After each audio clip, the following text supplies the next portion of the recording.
The sound of Trent's hands striking my face cut through the casino ballroom like a snapped piano wire. 400 of Nevada's wealthiest real estate developers, zoning commissioners, and socialites went dead silent. The string quartet in the corner halted mid-note. Somewhere near the back, a waiter dropped a silver tray. The crystal champagne flutes shattered against the polished marble floor, but not a single head turned toward the noise. Every eye in the room was pinned on me. I stumbled backward. My heel caught the edge of table 1, scattering a centerpiece of white orchids. I gripped the mahogany edge to steady myself and looked up at the man I had married 3 years ago. Trent Caldwell stood mere inches away, his chest rising and falling in erratic jerks. His custom-tailored suit wrinkled at the shoulders. The hand that had just struck me hovered suspended in the cold air, trembling. Beside him, his father, Marcus, froze with a lit cigar halfway to his mouth. A few feet away, Trent's 25-year-old marketing director, Lexi, let out a performative little gasp, her hands flying to cover her glossed lips. They all expected me to break. They expected me to bury my face in my hands, to run crying toward the service exit, to shrink into the pathetic, compliant high school history teacher his family always insisted I was. Trent wanted me to be small. He needed me to be a victim to salvage his bruised ego. Instead, I ran my tongue along the inside of my lower lip. The sharp, metallic taste of copper pooled in my mouth. I stood up to my full height, wiped a smear of blood from my chin with the back of my thumb, and looked dead into his panicked eyes. I let a slow, deliberate smile pull at the corners of my mouth. A confused murmur rippled through the front row of investors. To them, the scene made zero sense. Why would a teacher, a woman who brought home $55,000 a year, smile after being publicly humiliated by a man poised to inherit a glittering real estate dynasty? They did not know I was not focusing on the sting radiating across my cheekbone. I was calculating the precise second Trent's net worth would evaporate. I reached into my clutch and pulled out my phone. The screen was cracked from an earlier confrontation in the hallway, but the display still illuminated my face in the dim lighting.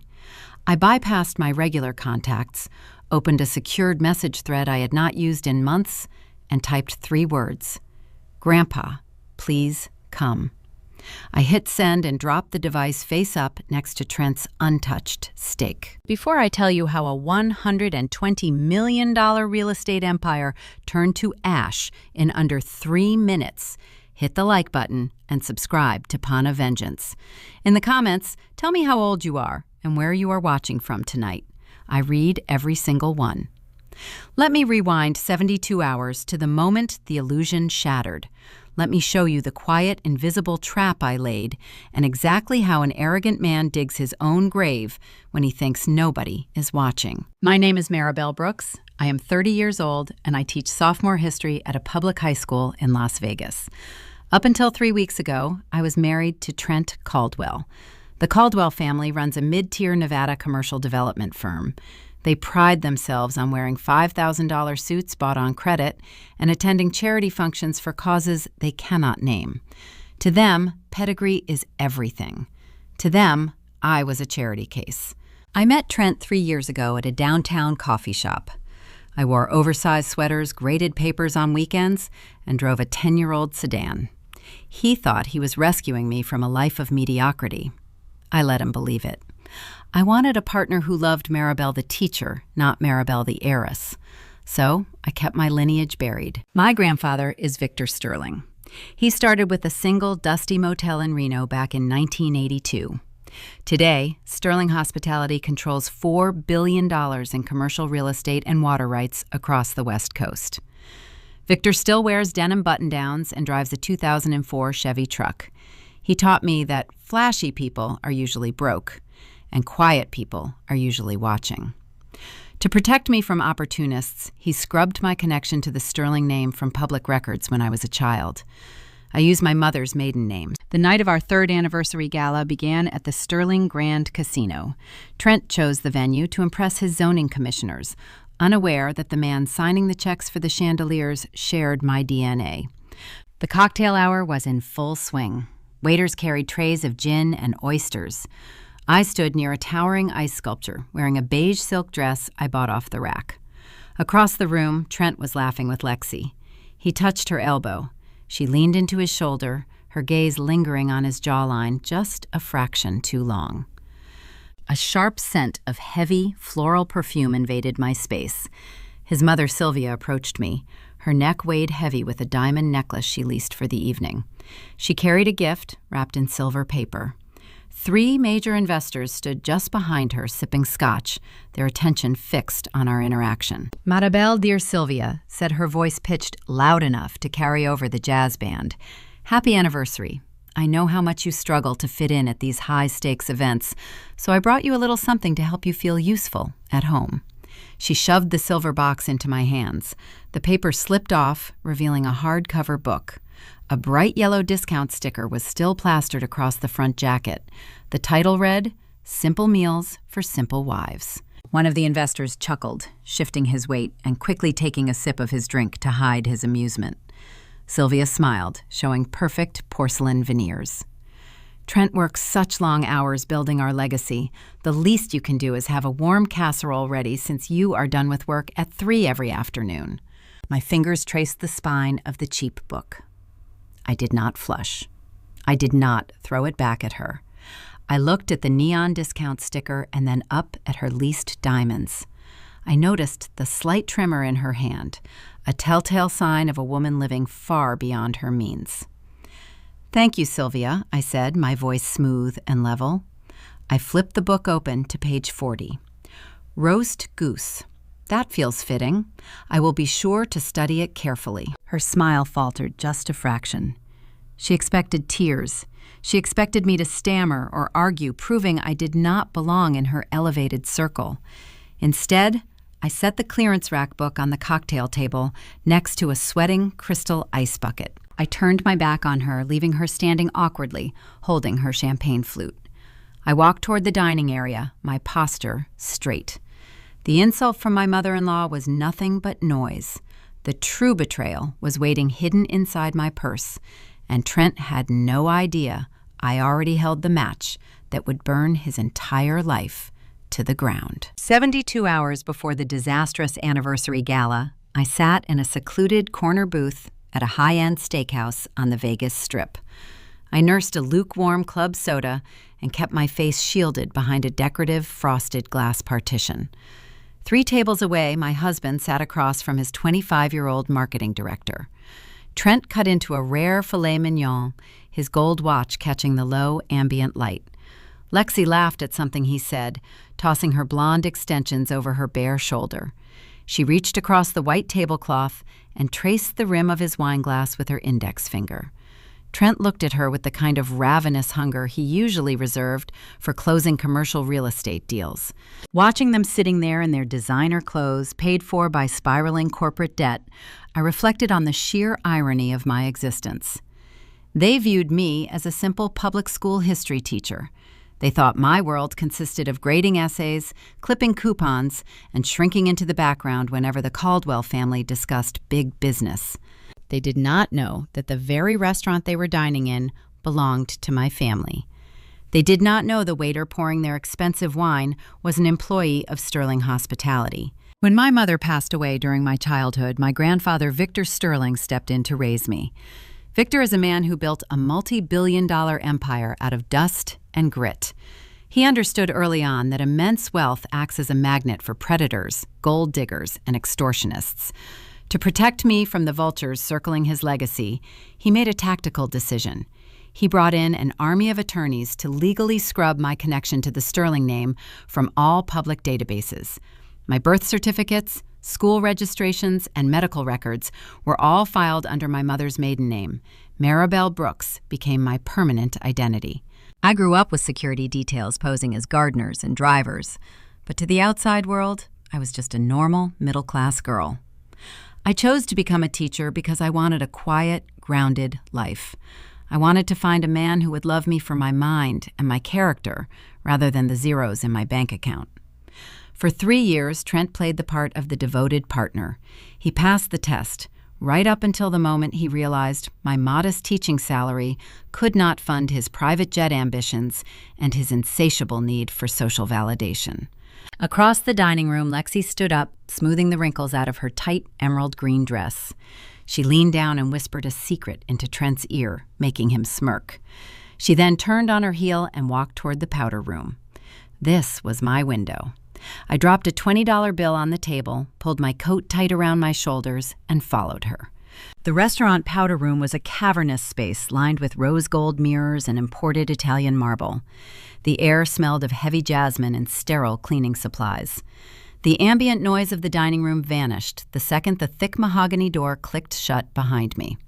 Lexi stood at the far vanity, humming softly to herself as she uncapped a tube of crimson lipstick. I paused near the entrance, preparing myself. To win a war against a narcissist, you must first feed their ego until they choke on it. I needed to execute a precise tactical maneuver. I needed to plant a red herring so convincing that Trent and his family would walk into their anniversary gala feeling utterly invincible. Invincible people do not look down to check for traps. I took a sharp breath inward, forcing my shoulders to slump. I curled my posture, making myself appear physically smaller. I reached down and pinched the soft, sensitive skin on the inside of my wrist. I squeezed the flesh hard, holding the pain until genuine tears welled up in my eyes and my breathing grew ragged. "Lexi," I said. My voice trembled, echoing off the marble tiles. It sounded small, frail, and pathetic. She turned around, the lipstick hovering an inch from her mouth. Her eyes darted over my modest cardigan and sensible flat shoes. A flicker of surprise crossed her features, quickly replaced by a cold, calculated sneer. She did not look guilty. She looked triumphant. "Marabelle," she drawled, capping her lipstick with a sharp click. "Are you stalking us now? How embarrassing for you." I let a staged sob break through my throat. I pressed my hands to my face, allowing my shoulders to shake. "Please, Lexi," I begged, stepping closer to the sinks. "You have to stop seeing him. He is my husband. We built a life together. You are ruining my marriage." Lexi leaned her hip against the marble counter, crossing her arms over her chest. She looked me up and down, performing a slow, agonizing visual assessment of my worth. She found me entirely lacking. "You did not build the life, Marabelle," she said, her tone dripping with pity and disgust. "You are just occupying space. Trent is a visionary. He is building a legacy in a high-stakes world. He needs a woman by his side who understands branding, networking, and power. You grade pop quizzes and pack his lunches. You are a placeholder." I forced more tears to spill over my eyelashes. I shook my head, pleading with her, appealing to a conscience I knew she did not possess. "He loves me," I whispered, staring at the floor. "He took vows. If you just walk away, we can fix this." She let out a dry, hollow laugh. "He is bored to tears. Look at yourself. You followed your husband to a 5-star steakhouse, wearing a sweater you probably bought at a strip mall. You do not fit in his world, and you never will. The Caldwell family pities you." While my exterior displayed the image of a shattered, weeping wife, my internal monologue remained ice cold. I cataloged her cruelty, capturing every insult. I needed her to feel a sense of supreme, untouchable power.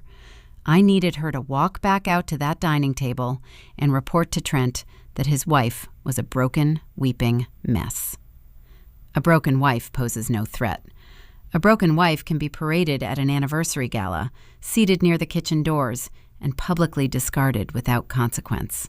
Lexi pushed off the counter and walked toward the exit. She paused right next to me, the scent of her jasmine perfume suffocating in the tight space. She leaned in close to my ear. "Do yourself a favor, Marabelle. Stop crying in public restrooms. Keep whatever tiny shred of dignity you have left and sign the divorce papers without a fight when he hands them to you." She pulled the heavy mahogany door open and strutted out, leaving me alone in the echoing room. The heavy door clicked shut, engaging the brass latch. The second the latch caught, my shaking stopped. The tears dried up. I stood up straight, rolling my shoulders back and cracking my neck. I walked over to the gold-framed mirror and turned on the brass faucet. I splashed freezing cold water onto my face, washing away the carefully orchestrated performance. I grabbed a thick linen towel and dabbed my skin dry. I stared at my reflection in the mirror. The red herring was successfully planted. Lexi would tell Trent that I was terrified and helpless. Trent would relay that information to his father, Marcus. The entire Caldwell family would enter the casino ballroom on Saturday night, believing they held all the cards. They would plan their cruel jokes, their public toasts, and their microaggressions, thinking I would simply sit there and endure the abuse. They believed they were breaking a fragile teacher. They had no idea they were poking a sleeping titan. My trap was set, and the bait was taken. I tossed the linen towel into the brass basket and walked out of the restroom, slipping out the side exit of the restaurant before Trent or Lexi could spot me again. I needed to get back to my house. The performance tonight was merely the setup. The true weapon was locked inside my home safe. Because while Trent and Lexi thought I was crying over a simple affair, they did not realize what I had discovered on his desk 2 nights prior. They did not know I had uncovered the hidden ledgers. They thought this was a domestic dispute, but I was holding the evidence of a federal crime. I drove back to my house, navigating the neon-lit streets of the city. The property sat tucked away in a quiet, upscale neighborhood. It was a sprawling Spanish colonial estate with terracotta roof tiles and arched entryways. This house was the single asset I refused to compromise on when Trent proposed. The Caldwell family projected an elaborate illusion of boundless prosperity. They drove leased European sports cars and threw lavish charity galas. But their actual liquid capital was practically non-existent. They survived on high-interest credit and heavily leveraged debt. Marcus Caldwell loved to boast about his empire to anyone who would listen, but his balance sheets were a nightmare of structured liabilities. I knew this because I knew how real wealth behaved. Real wealth is silent. Fake wealth is loud. I refused to let my personal sanctuary become entangled in their precarious financial house of cards. So I purchased the property outright. I paid in cash, telling Trent the funds originated from a modest life insurance policy left by my late middle-class parents. It was a plausible lie that provided us an unencumbered roof over our heads. Or so I believed. 90 days before I cried fake tears in that steakhouse restroom, the true nature of my marriage revealed itself in the dead of night. It was a sweltering Tuesday in late July. The air conditioning hummed a low, steady rhythm through the ceiling vents. Trent lay asleep beside me, his chest rising and falling in deep, even breaths. He had returned home past midnight, smelling faintly of expensive bourbon and unfamiliar floral perfume. I lay awake, staring at the ceiling shadows, listening to the quiet ticking of the hallway clock. On the nightstand, his silver tablet buzzed. A brief burst of blue light illuminated the dark room. A push notification flashed across the lock screen. It was an alert from an offshore banking application I did not recognize. Trent guarded his electronics with intense paranoia, but exhaustion and alcohol had eroded his usual caution. I slipped out from under the heavy duvet. My bare feet made zero sound against the hardwood floor. I picked up the device. The screen prompted me for a numerical passcode. Trent possessed an ego bordering on delusion. I typed in his initials, followed by the year his father founded their development firm. The screen unlocked instantly. I carried the tablet into the master bathroom, shutting the heavy oak door and sitting on the edge of the marble bathtub. I left the overhead lights off.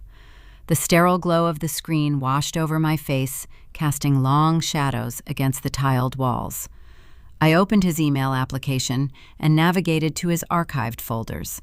I sought proof of an affair, expecting to find hotel receipts or jewelry invoices. What I discovered was a labyrinth of corporate shell companies. My pulse hammered a frantic tempo against my ribs. My throat went dry. I opened a folder labeled with the Cayman Islands routing prefix. Inside sat a dozen encrypted documents. I clicked the top file. It was a digital ledger detailing transfers from a domestic holding account to a luxury real estate broker in downtown Las Vegas. The amount was staggering. $400,000. The Caldwells did not possess $400,000 in liquid cash. They were currently fighting off creditors for a stalled commercial project on the Strip. I scrutinized the funding source. The screen displayed the address of the very house I was sitting inside. I opened the attached loan origination documents. It was a secondary mortgage agreement filed against my unencumbered property.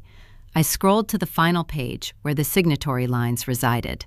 My name was scrawled across the bottom line in blue ink. I stared at the signature. It mimicked the loop of my cursive, but the slant was entirely wrong. Trent had practiced my handwriting. He had sat in his office and deliberately forged my name on federal banking documents to borrow against the only asset I owned. He had bypassed standard notary protocols by using a corrupt contact at his father's development firm. He fabricated my employment verification and inflated my teacher salary on the application to ensure the underwriter approved the staggering amount. The sheer audacity of his scheme was breathtaking. He believed I was too simple-minded to ever request a credit report or check the public property records. I traced the destination of the dispersed funds, the money wired directly to a title company securing a penthouse condominium. The deed was registered to Lexi. My husband had stolen my financial security to purchase a luxury nest for his 25-year-old marketing director. A normal wife might have screamed. A typical spouse might have marched into the bedroom, thrown the tablet at his head, and demanded an immediate divorce. But the sterling blood running through my veins overrode any impulse for standard domestic melodrama. Growing up under the watchful eye of Victor Sterling I, I learned that emotion is a liability in warfare. My grandfather taught me that when an enemy hands you a loaded gun, you do not shoot them immediately. You wait until they are standing in front of a crowd so everyone can witness their downfall. The betrayal stung for a fraction of a second before my survival instincts took over. The frantic hammering in my chest slowed. A freezing, terrifying calm washed over my nervous system. I stood up and walked over to the bathroom vanity. I retrieved a small, encrypted flash drive from the bottom of my makeup drawer. I plugged it into the tablet port. I spent the next 2 hours systematically downloading every ledger, every forged signature, and every wire transfer receipt. I moved with clinical precision. I did not leave a single digital fingerprint behind. I watched the progress bar on the screen fill with green light, transferring megabytes of damning evidence onto my secure drive. Each file represented another nail in his coffin. The offshore accounts were registered under a shell corporation named after his favorite golf course. It was amateurish and sloppy. He lacked the sophistication required to execute white-collar crime successfully. This was no longer a simple story of infidelity. Trent had crossed an invisible boundary separating a bad husband from a federal criminal. Wire fraud, forgery, identity theft. The penalties for these offenses carried mandatory prison sentences. He had handed me the exact tools required to dismantle his entire existence. By the time the desert sun began to paint the horizon in shades of pale orange, I had ejected the flash drive and wiped the tablet history clean. I placed the device back on his nightstand, exactly where he left it. I slipped back under the duvet and listened to his rhythmic snoring. Trent woke up the next morning, kissed my forehead, and went to work believing he was a mastermind. He thought he possessed the intellect to outsmart a public school teacher. He had no idea the flash drive burning a hole in my pocket contained enough radioactive evidence to obliterate the Caldwell legacy. The question was not if I would detonate the weapon. The question was how I would maneuver him into the blast radius. My first call was not to a divorce attorney. My first call was to a woman who specialized in corporate executions. The morning sun baked the asphalt outside, but the fourth level of the subterranean parking structure felt like a concrete icebox. I parked my modest sedan near a concrete pillar. The smell of motor oil and damp dust hung in the stagnant air. A sleek black town car idled in the shadows, its tinted windows reflecting the flickering fluorescent overhead lights. The rear door opened. Evelyn stepped out. Evelyn served as the general counsel for Sterling Hospitality.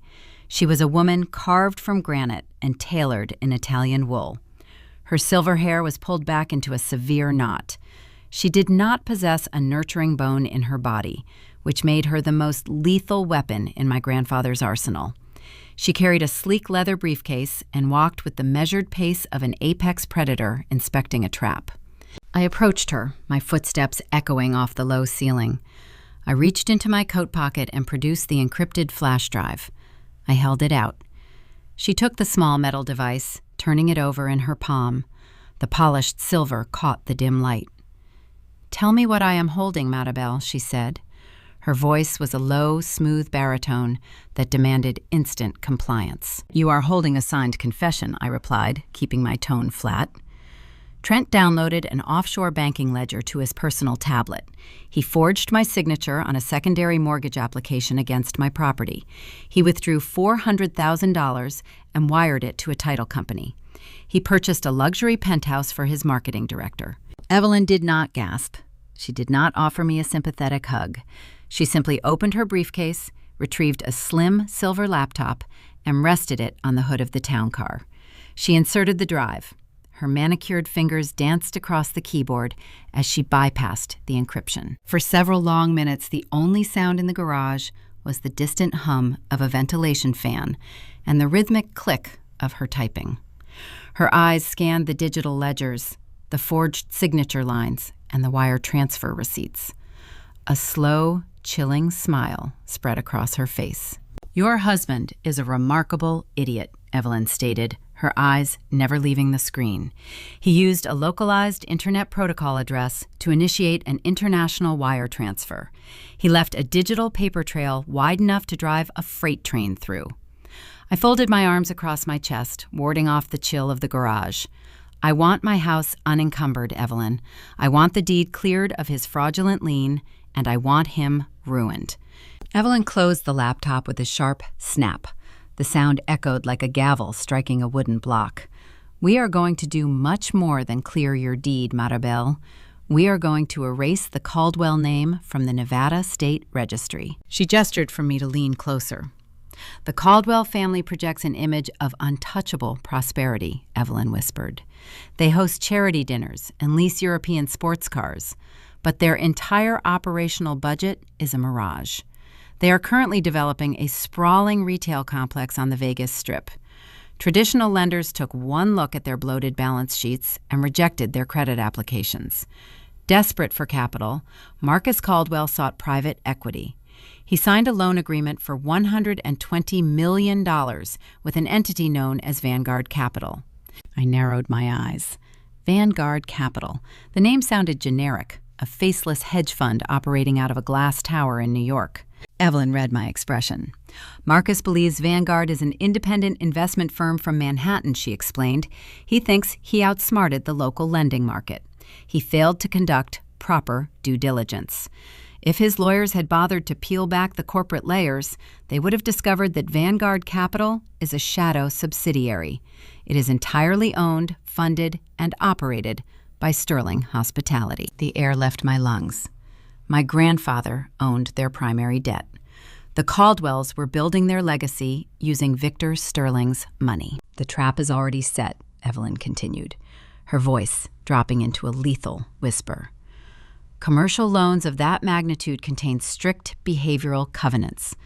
When Victor underwrites a development, he demands flawless conduct from the borrowers. The Vanguard contract includes ironclad clauses regarding moral turpitude and financial fraud. Any breach of these covenants triggers an immediate default. The lender gains the right to accelerate the debt, demanding payment in full within 30 days. If the borrower cannot produce the capital, the lender seizes the collateral. The collateral is Caldwell Developments in its entirety." I looked down at the silver laptop resting on the car hood. By forging my signature to fund his mistress, Trent had not just ruined our marriage, he had committed a severe financial crime. "His forgery violates the fraud covenant," I said, piecing the puzzle together. "Exactly," Evelyn replied. "His localized domestic crime infects the macro corporate structure. The second we declare a breach that $120 million note, becomes due. They do not have the liquidity to cover 10% of that number. A surge of adrenaline coursed through my veins. The urge to drive back to the house, slap the printed ledgers onto the kitchen counter, and watch Trent crumble was intoxicating. I wanted to trigger the default today. "We serve them notice tomorrow," I suggested. Evelyn shook her head. Her expression hardened, shifting from a corporate lawyer to a military tactician. "We do not strike tomorrow, Maribel. We wait." "Wait," I echoed, frustration creeping into my voice. "I handed you a loaded weapon. Why keep it holstered?" "Because a simple foreclosure is a civil matter," Evelyn instructed. "Marcus Caldwell is a slippery operator. If we just call the loan, he will declare bankruptcy, tie us up in litigation for years, and rebrand himself under a new corporate umbrella. He will spin a narrative, framing Vanguard as a predatory lender. We are not giving him the opportunity to play the victim." She tapped the silver casing of her laptop. "This flash drive contains evidence of wire fraud, identity theft, and banking manipulation. Those are federal offenses. For the next 90 days, I am going to feed these ledgers to a specialized task force at the Securities and Exchange Commission. I have contacts within the Federal Bureau who specialize in white-collar racketeering. I will drip-feed them the offshore routing numbers, the forged notary stamps, and the corporate accounts Trent used to wash the funds." I listened intently, grasping the sheer magnitude of her strategy. "Federal investigations move like glaciers until the exact moment they strike," Evelyn explained. "They will spend the next 3 months building an airtight, unassailable case. They will monitor Trent's banking habits. They will secure warrants for the Caldwell servers. They will prepare indictments for wire fraud and conspiracy. By the time we drop the guillotine, the federal net will be woven so tightly around them they will not be able to breathe, let alone litigate." The brilliance of the plan washed over me. I would return to my role as the naive history teacher. I would grade papers, cook dinners, and smile at their condescending jokes. I would let them plan their extravagant 3rd anniversary gala. I would let Trent parade Lexi around the ballroom. I would allow them to scale the highest peak of their own arrogance. "And how do we coordinate the timing?" I asked. Evelyn opened the car door. "You will attend your anniversary gala in 3 months. You will wear a beautiful dress. You will let them boast about their fake wealth. And when the moment is right, you will send Victor a text message. That message will not be a call for rescue. That message will be the authorized signal to unseal the federal indictments." Evelyn slid into the leather seat of the town car. She rolled the tinted window down a few inches. "Enjoy the next 90 days, Maribel. Watch them celebrate. It will be the last party they ever host." The window glided up, sealing her inside. The town car engine purred to life, its headlights cutting through the dim garage. I stood near the concrete pillar and watched the vehicle ascend the ramp, disappearing into the bright Nevada morning. I walked back to my own car, the chill of the underground structure clinging to my skin. I slid into the driver's seat and gripped the steering wheel. The narrative playing out in my home was no longer a tragedy about a cheating husband. It was a countdown to a federal execution. Every condescending remark from my mother-in-law, every subtle disrespect from Trent, and every pitying glance from his sister would now serve a specific purpose. They were pouring gasoline over their own empire. All I had to do was stand perfectly still and wait for the precise moment to strike the match. The buzzing anticipation of the upcoming gala began to take root in my mind. The pieces were locked into position on the board. The Caldwells believed they were playing chess against a pawn. They did not know the board, the table, and the room they sat inside belonged to my family. I started the engine and drove out of the shadows. 90 days vanished into the arid Nevada heat. The calendar turned, bringing us to the present moment, the night of our 3rd anniversary gala. Trent booked the grand ballroom at the Sterling Grand Casino. He strutted through the gilded entry doors earlier that evening, believing he had secured the city's most prestigious venue through his own sheer charisma. He thought the discounted catering rate was a stroke of his brilliant negotiation skills. He did not know my grandfather owned the carpet beneath his expensive Italian leather shoes. Victor Sterling had instructed the casino management to grant the Caldwells every upgrade they requested. Give them enough rope, Victor had told me over a secure phone line. The room hummed with the synchronized chatter of 400 investors, politicians, and local socialites. Waiters in pristine white jackets circulated, carrying silver trays loaded with champagne flutes and miniature crab cakes. The ceiling arched high above us, dripping with tiered crystal chandeliers that cast fractured light across the dark silk tablecloths. I stood near a towering ice sculpture, holding a glass of sparkling water. The condensation chilled my fingertips. I wore a simple beige silk gown, lacking any sequins or lace. I watched my husband across the room. He was supposed to be the devoted partner tonight. Instead, he held court near the main bar, standing shoulder to shoulder with Lexi. She wore a backless emerald gown that clung to her frame. Trent placed his hand on the small of her back, guiding her toward a cluster of city zoning commissioners. He was actively pitching the Vegas Strip retail complex, the exact development funded by my grandfather's shadow subsidiary. I could read his lips from a distance. He boasted about liquid capital and sprawling expansion. He lied with practiced ease. Lexi tossed her blonde hair, laughing at a joke one of the commissioners made. She traced the rim of her cocktail glass, shooting Trent a secret, knowing look. He was parading his mistress in front of the very people he needed to approve his permits. The pungent, suffocating scent of heavy gardenia perfume broke my concentration. Sylvia Caldwell materialized beside me. My mother-in-law wore a custom designer gown that stretched tight across her ribcage. A thick diamond collar encircled her throat. The gems caught the chandelier light, but I knew the truth about those stones. They were leased for the evening. The Caldwells utilized a specialty jeweler who rented out collateralized pieces to desperate families needing to project liquidity. Sylvia did not approach me alone. She flanked herself with a local lifestyle reporter holding a digital recorder and 2 senior investors from a regional bank. She wanted an audience for the performance she was about to deliver. Marabelle Dear Sylvia projected her voice, slicing through the smooth jazz music playing in the background. Happy anniversary. I know how intimidating these high society functions are for you. You always look so lost trying to keep up with Trent's fast-paced world. She thrust a rectangular box wrapped in silver foil toward my chest. I took it. The foil felt cheap, tearing easily under my fingertips. The paper fell away, revealing a hardcover book. A neon yellow clearance sticker remained stubbornly adhered to the front jacket, marking the price down to $4. The cover featured a cartoonish illustration of a woman wearing an apron, holding a pie. The title, stamped in bold pink letters, read, "Simple Meals for Simple Wives." One of the banking investors coughed, turning his head to hide a smirk. The lifestyle reporter leaned in, eyes wide, sensing a printable scandal for the Sunday Society column.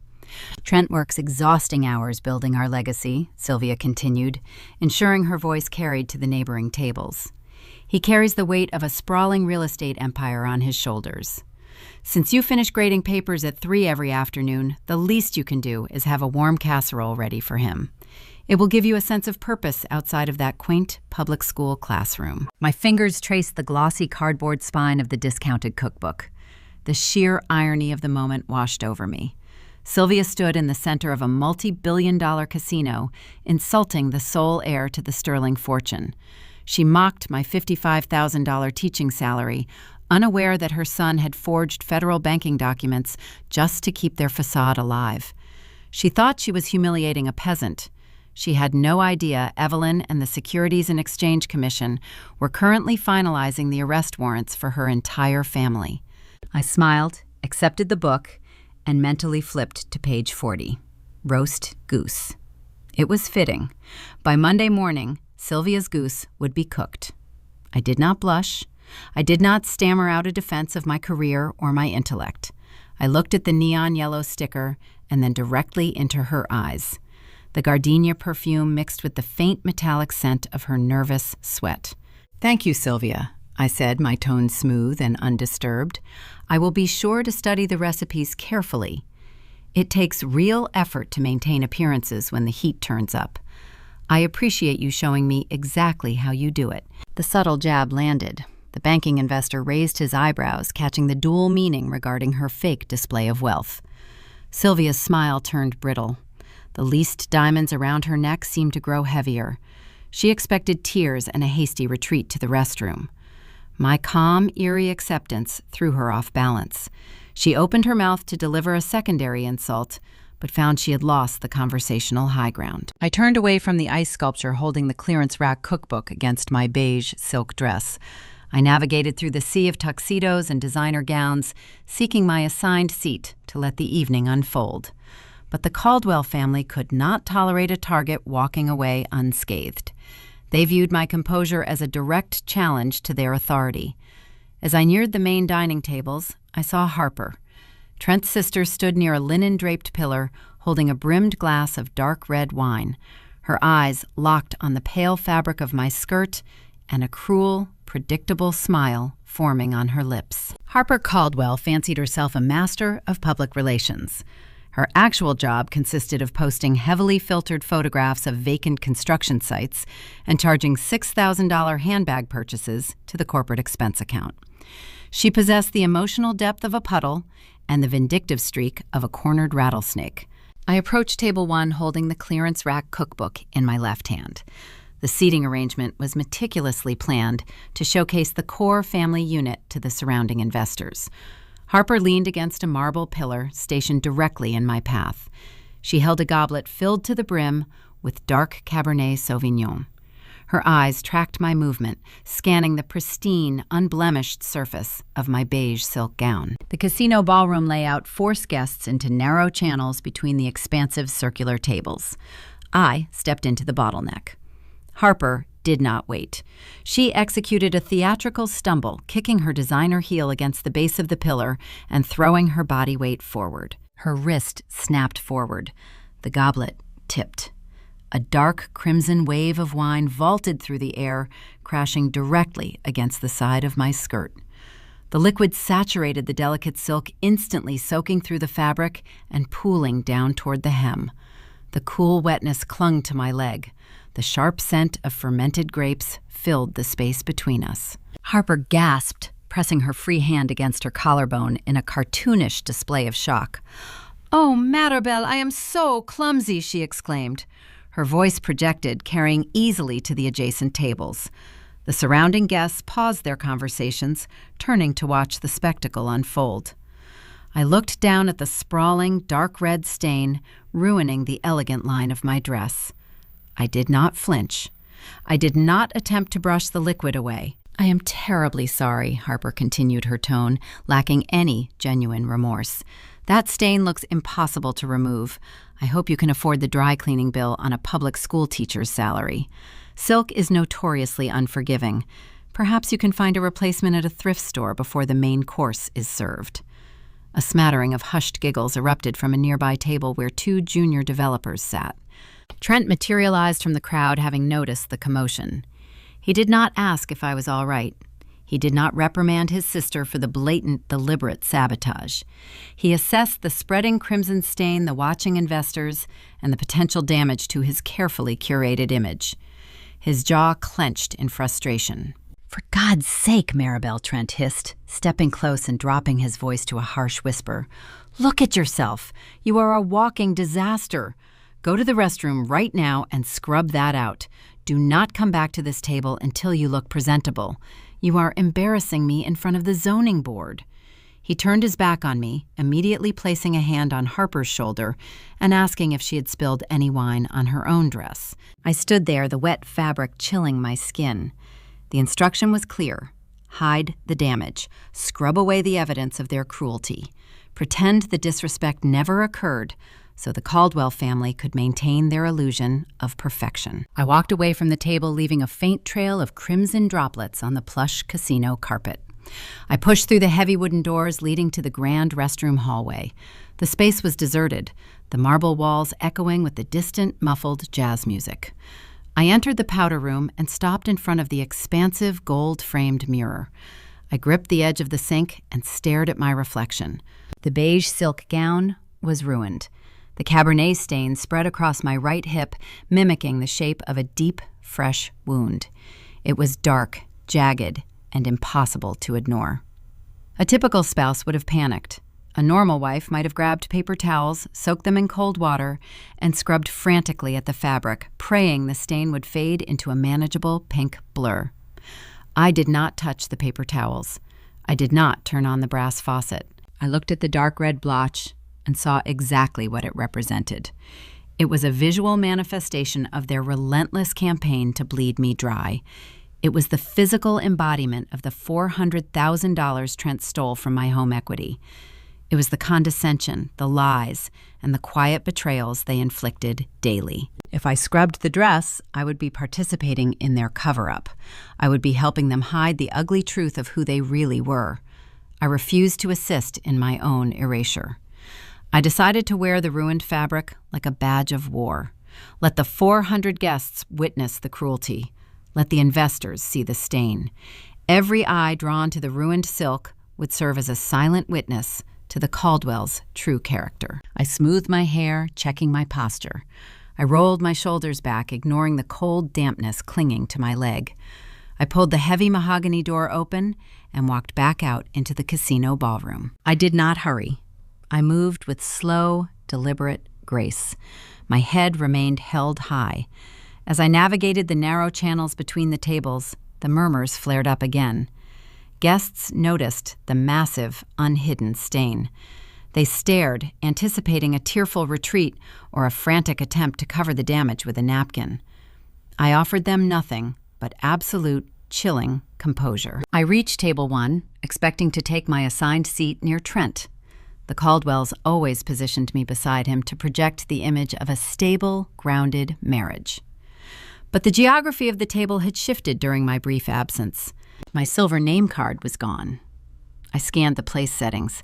They had relocated my card to the extreme far end of the long oval table, positioning it inches from the swinging doors leading into the service kitchen. It was the worst seat in the room, subjected to the constant clatter of dishes and the heat of the ovens. I looked back to my original chair. Lexi sat there. The 25-year-old marketing director occupied the seat reserved for the wife. She sat directly beside my husband, her shoulder brushing against his tailored suit jacket. Trent leaned in close to her, listening to a story she was telling, a wide, genuine smile stretching across his face. He ignored my return entirely. The visual disrespect was absolute. The entire ballroom could see the mistress elevated to the place of honor, while the stained, humiliated wife was banished to the shadows near the kitchen staff. The older casino executives at the neighboring tables exchanged sharp, uncomfortable glances. The sheer arrogance of the display pushed the ambient tension in the room to a boiling point. The Caldwells believed they had successfully isolated and broken me. They did not realize they had just set the stage for a revelation that would shatter their reality. Because Trent's financial crimes extended far beyond a stolen condo, and as I took my seat by the kitchen doors, the true depth of his depravity was about to take center stage. The swinging kitchen doors thumped rhythmically behind me, releasing bursts of hot air smelling of roasted garlic and seared beef. I sat at the exiled edge of table 1, my ruined beige silk dress hidden beneath the heavy white tablecloth. I did not touch the pristine silverware or the crystal water goblet resting in front of me. I kept my gaze fixed on the center of the room. Trent and Lexi operated in a bubble of complete delusion. They laughed, sharing private inside jokes, while Marcus Caldwell worked the room, shaking hands and projecting the aura of a Nevada real estate titan. They believed their secrets were safe. They thought the forged mortgage document purchasing Lex's luxury condo was the extent of their exposure. They were wrong. The condo was merely a symptom. The actual disease was a catastrophic hemorrhage of corporate capital. During those 90 days of quiet preparation, Evelyn did not just feed the forged documents to the federal task force. She deployed Sterling Hospitality's internal security apparatus to track every cent flowing out of the Caldwell accounts. White-collar criminals rarely limit themselves to a single transgression. Arrogance demands constant feeding. Evelyn uncovered a reality that defied logical comprehension. Trent harbored a severe, crippling gambling addiction. He managed to conceal the habit from his father and his colleagues by avoiding the public casino floors. He operated exclusively within high-limit private salons, utilizing encrypted digital markers. But a gambling addiction requires immense liquid fuel. When his personal credit lines dried up, Trent made a fatal miscalculation. He began siphoning funds from the primary corporate accounts. He diverted capital away from the stalled Vegas Strip retail project, tapping directly into the $120 million commercial loan secured from Vanguard Capital. He bled $30 million over the course of 12 weeks. He lost the money playing high-stakes baccarat, chasing losses with increasingly desperate bets. The sheer stupidity of his actions was staggering. He committed systemic corporate embezzlement to fund a private vice. But the true masterpiece of his destruction, the detail that elevated his crime to a level of profound poetic irony, involved the specific location he chose to place his bets. Trent believed he was protecting his identity by gambling at a casino unconnected to his standard social circle. He bypassed the properties owned by his business rivals and established his VIP credit line at the Sterling Grand Casino, the very building we currently sat inside. My grandfather, Victor Sterling, owned the tables. He owned the chips. He owned the security cameras tracking every drop of sweat forming on Trent's forehead as the cards turned. For 3 months, Victor sat in his fortified surveillance room watching his grandson-in-law systematically lose $30 million of Sterling money right back to the Sterling house. Trent was essentially transferring my grandfather's loan capital directly into my grandfather's casino vault. It was a closed loop of absolute financial idiocy. The surveillance tapes proved Trent was not just a cheating husband. He was a reckless liability, actively destroying the Caldwell empire from the inside out. A sharp metallic ringing cut through my thoughts. Marcus Caldwell stood near the main stage, tapping a silver spoon against a towering crystal champagne flute. The scattered chatter of 400 guests dialed down to a hushed, expectant silence. Waiters stopped moving, blending into the shadows against the walls. The string quartet lowered their bows. Marcus gripped the microphone stand, his chest puffed out, his custom suit straining slightly at the buttons. He surveyed the crowd with the smug satisfaction of a man who believes he has conquered the world. "Ladies and gentlemen," Marcus boomed, his voice echoing through the state-of-the-art acoustic system. "Thank you for joining us tonight to celebrate not just an anniversary, but the enduring legacy of Caldwell Developments. In this industry, survival requires more than just ambition. It requires vision. It requires aligning oneself with partners who possess the sophisticated capital necessary to reshape the skyline of this great city." He signaled to a waiter who immediately stepped forward, presenting an oversized bottle of vintage champagne. Marcus gripped the neck of the bottle, raising it high above his head. 6 months ago, conventional banks looked at our ambitious expansion plans and blinked. Marcus declared his tone dripping with disdain for traditional lending institutions. They lacked the courage to back our vision. But true titans recognize potential. We bypassed the timid local lenders and secured a strategic partnership with an institutional powerhouse. He gestured expansively toward the room, waiting for the dramatic pause to build tension. Tonight, we raise a glass to the firm providing the financial bedrock for our newest Vegas Strip complex. A toast to Vanguard Capital. They understood our pedigree. They recognized our strength. To Vanguard Capital and the unstoppable future of the Caldwell Empire. 400 guests raised their glasses. The crystal caught the chandelier lights sparkling in a synchronized display of manufactured wealth. Trent raised his glass, clinking it against Lex's flute, a smug grin plastered across his face. I sat motionless by the kitchen doors. I did not lift my glass. I stared at Marcus, standing on the illuminated stage, holding a $2,000 bottle of champagne. The depth of their delusion was almost beautiful. Marcus was raising a toast to Vanguard Capital, completely unaware that Vanguard Capital did not possess a glass tower in Manhattan or a boardroom filled with Ivy League analysts. Vanguard Capital was a registered post office box located in a strip mall in downtown Reno. The entire corporate entity was a shadow subsidiary, controlled by a man who was currently sitting in the cab of a 2004 Chevy truck, eating a hot dog in the casino parking garage. The investors in the room drank the champagne, marveling at the Caldwell's brilliant financial maneuvering. They had no idea they were witnessing a man toast his own executioner. The dramatic irony hung thick in the air, heavy enough to suffocate anyone who actually understood the truth. Marcus lowered his glass, but he did not relinquish the microphone. He wiped his mouth with a linen napkin, his eyes scanning the tables until they locked onto me, sitting at the far, exiled edge of table 1. His smug expression hardened, shifting into a look of calculated cruelty. The toast to the fake hedge fund was merely the warm-up act. The true purpose of the evening, the public dismantling of his unwanted daughter-in-law, was about to begin. Because Marcus did not just want to celebrate his wealth, he wanted to formally announce the expulsion of the history teacher, ruining his family brand. The lingering echo of the Vanguard Capital toast faded into the high vaulted ceiling. The audience shifted, expecting Marcus to pass the microphone or signal the band to resume playing. Instead, he adjusted his stance, gripping the metal stand with both hands. His gaze remained anchored on me, the harsh spotlight catching the rigid set of his jaw.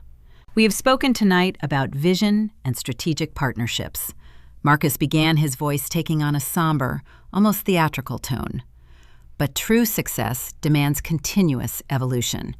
It requires the courage to prune branches that no longer serve the growth of the tree. When a family operates at our echelon, the choices we make are heavily scrutinized.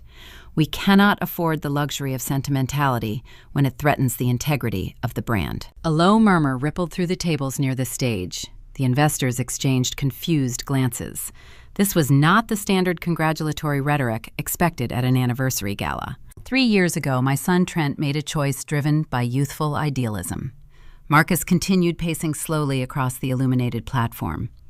He brought a young woman into our fold, a woman from a modest background, a public school history teacher. We welcomed Maribel, hoping that exposure to our environment would elevate her. We provided access to a world she could never have breached on a civil servant's salary. We viewed it as an exercise in charity, a noble attempt to bridge a severe gap in pedigree. The word charity hung in the air, thick and offensive. Sylvia Caldwell, sitting prominently at table 1, dabbed at a dry eye with a lace napkin, playing the part of the long-suffering matriarch. I sat perfectly still, my hands resting lightly in my lap. I did not shrink away from the 400 pairs of eyes, slowly turning to observe my reaction. Unfortunately, some gaps are simply too vast to bridge. Marcus stated, his volume rising, projecting absolute authority. Sophistication cannot be taught. A high-stakes environment requires a partner who innately understands the ruthless demands of our industry, someone who can network with zoning boards, not grade pop quizzes. Trent tried to make a simple life fit into a complex structure. Tonight, we formally acknowledge that the experiment has failed. The ballroom descended into an agonizing silence. The clinking of silverware ceased entirely. The cruelty was staggering. Marcus was not merely insulting me. He was executing a public termination of my marriage in front of Nevada elite. He was stripping away my dignity, transforming my existence into a cautionary tale about mingling outside one's socioeconomic class. But Marcus was not finished. A void must be filled. To secure the future of Caldwell Developments, we must pivot toward modern alliances, Marcus declared, extending his right arm toward table 1. We need dynamic representation that appeals to the new tech demographics flooding our city. We need aggressive marketing and unshakable loyalty. He pointed his index finger directly at the 25-year-old woman sitting in the chair meant for me. Therefore, I raise my glass to Lexi, our brilliant director of marketing, to the true future of this company and the alliances that actually matter. Lexi, you embody the drive and sophistication this family demands. Welcome to the inner circle. The gasp from the audience was collective and undeniable. Several older attendees covered their mouths in shock. Marcus had just officially endorsed his son's mistress, presenting her as the heir apparent to the Caldwell social throne, while the legal wife sat 15 feet away. It was an unprecedented breach of social decorum. It was a calculated, ruthless attempt to legitimize the affair and rebrand Trent's infidelity as a brilliant corporate maneuver. Lexi beamed, a triumphant flush creeping up her neck. She stood up, smoothing the emerald fabric of her dress, and raised her champagne flute. Trent stood beside her. He did not look apologetic. He did not look conflicted. He wore a grin of smug satisfaction, relieved that the burden of hiding his affair was finally lifted. He raised his glass to Lexi, clinking the crystal against hers, the sharp chime ringing out over the silent crowd. They stood there, bathing in the spotlight, the ultimate display of betrayal. The guests stared at me, waiting for the inevitable breakdown. They expected me to throw a glass, scream obscenities, or flee the room in a flood of hysterical tears. They expected the fragile, weeping woman Lexi had encountered in the steakhouse restroom 72 hours prior. I did not move a single muscle. I did not lower my gaze. I did not blink. I stared directly across the 15 feet of plush carpet, locking my eyes onto Trent's face. The red herring officially dropped. The carefully constructed illusion of the weak, pathetic history teacher shattered instantly. I stripped away the forced vulnerability, the slumped shoulders, and the staged submission. I let the cold, calculating blood of Victor Sterling flood my features. I offered Trent an expression devoid of any human warmth. It was the sterile, assessing stare of an apex predator observing trapped prey. Trent lowered his champagne glass mid-sip. The smug grin slid off his face. He stared back at me, his brow furrowing in confusion. He searched my eyes, expecting to find the devastation his father had just inflicted. Instead, he encountered a terrifying, unshakable ice. The realization hit his nervous system before his brain could process the details. He sensed a profound, catastrophic shift in the power dynamic. The woman sitting by the kitchen doors, wearing a wine-stained beige dress, was not broken. She was waiting. His hand began to tremble slightly, causing the liquid in his flute to sway. He looked at Lexi, who was still smiling, oblivious to the silent communication passing between my husband and me. Trent looked back, attempting to reassert his dominance to project the authority his father had just handed him. But my gaze pinned him to the floor. The silence stretching between us grew heavy, suffocating his manufactured confidence. Trent realized in that frozen second that he had severely miscalculated the terrain. He did not know what weapon I held, but his primal instincts warned him that he was standing on a landmine. Driven by a sudden, desperate need to regain control, to force me back into the role of the submissive victim, he abandoned his mistress at the table. He set his glass down sharply, spilling champagne over the white linen, and began marching toward my chair, his face twisting into a mask of pure panic disguised as rage. The public spectacle was over. The physical intimidation was about to begin. Trent closed the 15-foot gap between us in rapid, aggressive strides. He did not slow down to acknowledge the whispering guests or the staring casino executives. The panic radiating from his eyes had entirely consumed his ability to maintain a polite facade. "Stand up," he commanded, stopping abruptly at the edge of my table. His voice was a harsh, low hiss, audible only to me. I remained seated, my hands folded neatly in my lap. I looked up at him, assessing the sweat forming along his hairline. I said, "Stand up, Maribel. Now." He did not wait for my compliance. He reached out, grasping my left forearm. His fingers clamped down like an iron vise, digging deep into the soft tissue beneath my sleeve. He hauled me upward, using his superior body weight to break my balance. The sudden upward motion caused the chair legs to scrape loudly against the marble floor, drawing a fresh wave of stares from the adjacent tables. Trent ignored the audience. He pulled me forcefully toward the heavy wooden swinging doors leading into the service corridor. I did not struggle. I did not dig my heels into the carpet or cause a scene. I allowed him to drag me, recognizing that his physical escalation was the exact tactical error Evelyn and I required to finalize the trap. He shoved the swinging door open with his shoulder. The thick wood slapped shut behind us, instantly muting the low murmur of the ballroom crowd and the soft jazz music. The service hallway was a stark contrast to the gilded luxury of the gala. Harsh fluorescent strip lighting bathed the concrete floor in a sterile, pale glow. Stainless steel catering carts lined the walls, smelling faintly of industrial sanitizer and discarded citrus. We were alone. Trent shoved me backward. My shoulders hit the cold, painted cinder block wall.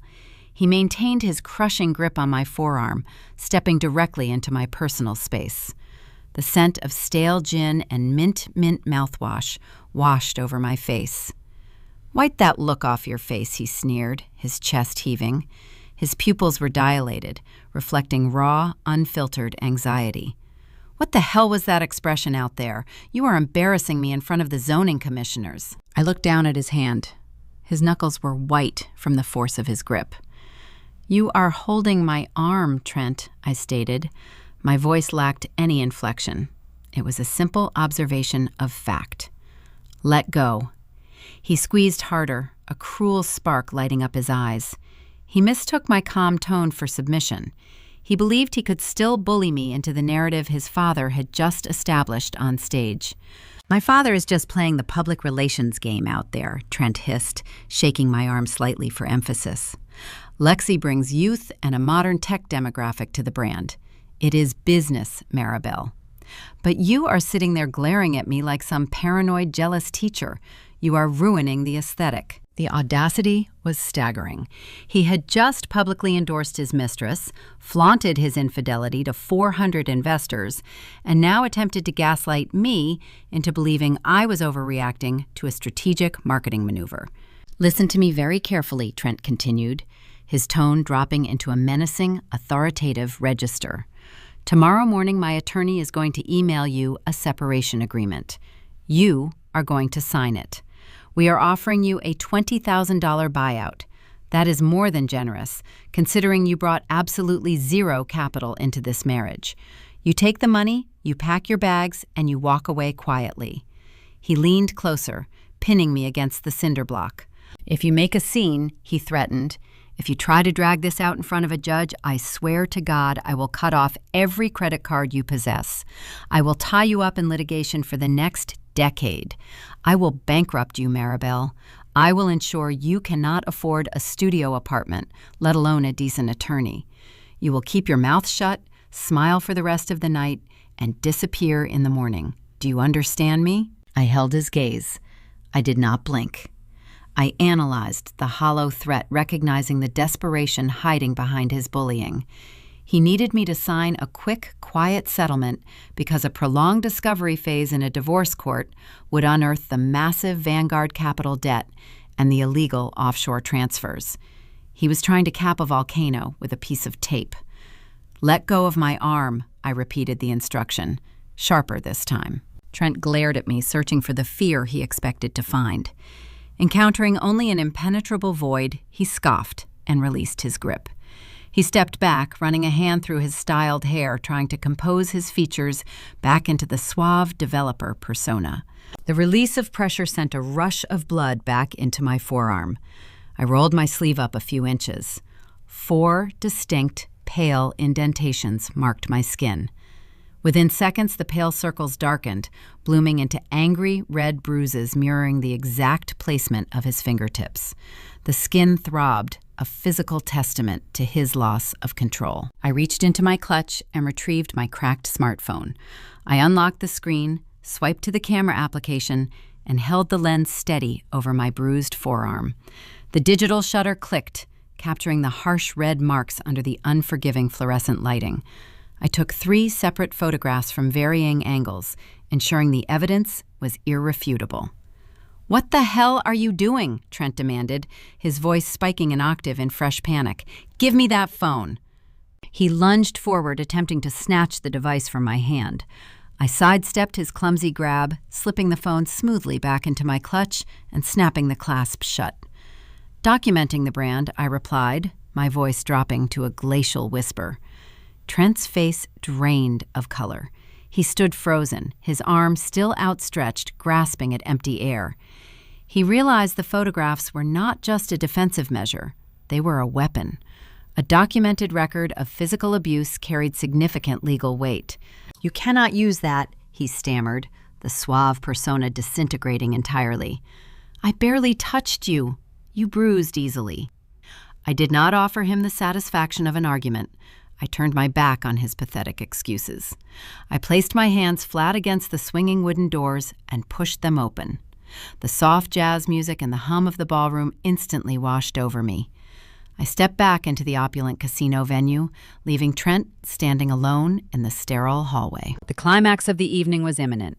The Caldwell family had exhausted their arsenal of insults, betrayals, and physical intimidation. They had played every card in their deck, believing they held a royal flush. They did not know the game they were playing was already over. The bruises forming on my arm provided the final necessary trigger for Evelyn to execute the moral turpitude clause embedded in the Vanguard loan. Trent had just handed me the key to his own execution chamber. I walked purposefully through the maze of tables, ignoring the stares directed at my wine-stained dress. I did not return to my exiled chair near the kitchen. I set my sights on the illuminated stage, where Marcus Caldwell still stood, clutching the microphone, basking in the aftermath of his cruel toast. The time for quiet observation had expired. It was time to deploy the heavy artillery. I navigated the narrow aisles between the linen-draped tables. My gaze remained fixed on the elevated stage. Marcus Caldwell still stood under the harsh spotlight, holding the microphone stand. He wore the satisfied expression of a man who believed he had just masterfully orchestrated the removal of a nuisance. He expected me to flee. He expected to watch my retreating back disappear through the exit doors. Instead, my steady approach caused his satisfied expression to falter. The older casino executives sitting in the front row pivoted in their chairs, tracking my progress. They noticed the dark wine stain decorating my skirt, but they also recognized the undeniable posture of someone walking with purpose. The whispering died down. A heavy, expectant tension settled over the room. I reached the edge of the platform and climbed the 3 short carpeted steps. Marcus stiffened. His tailored suit seemed to shrink around his shoulders. He gripped the microphone tighter, his knuckles turning white. He opened his mouth to issue a command to tell me to get off his stage, but the words caught in his throat. He encountered the same impenetrable ice his son had just witnessed in the hallway. I stepped directly into his personal space. The heat from the stage lighting warmed my skin. I reached out and wrapped my fingers around the cool metal barrel of the microphone. Marcus attempted a subtle tug, trying to retain control without causing a physical struggle in front of his investors. I did not yield. I applied a firm, steady pressure, locking my eyes onto his. For a fraction of a second, the prominent developer hesitated. His foundational arrogance cracked under the weight of my unwavering stare. He released his grip, stepping backward and yielding the floor. I pulled the microphone from the stand. The sound system emitted a brief, sharp whine of feedback. The noise cut through the remaining ambient chatter, ensuring every single guest in the ballroom focused their attention squarely on me. I looked out over the sea of 400 faces. I spotted the zoning commissioners, the regional bankers, and the local politicians. I saw Sylvia Caldwell sitting rigid at table 1, her least diamonds catching the light. And near the back of the room, standing frozen just inside the swinging wooden doors, I saw Trent. He had re-entered the ballroom just in time to witness his worst nightmare materialize. Marcus offered a very eloquent toast tonight, I began, my voice projecting clear and unwavering through the overhead speakers. I did not scream. I did not let my voice tremble. I spoke with the clinical detachment of an auditor delivering a final assessment. He spoke about sophisticated alliances. I continued pacing slowly across the platform. He spoke about the future of Caldwell Developments and the strategic choices required to build a lasting legacy. He introduced you to Lexi, the director of marketing, and framed her as the cornerstone of that new direction. I paused, letting the words hang in the silent room. Lexi shifted uncomfortably in her chair at table 1.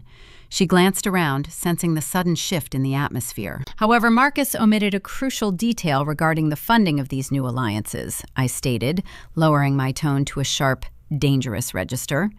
Building a legacy requires immense capital. When conventional credit lines evaporate, desperate men seek alternative methods to maintain their facade. Marcus forgot to propose a toast to the $400,000 secondary mortgage Trent secretly extracted just 3 weeks ago. A collective gasp swept through the front tables. The regional bankers exchanged sharp, alarmed glances. Secondary mortgages executed in secret signaled severe liquidity issues. But Trent did not use those funds to prop up the stalled Vegas Strip retail project, I elaborated, keeping my gaze locked on the crowd. He bypassed corporate accounts entirely.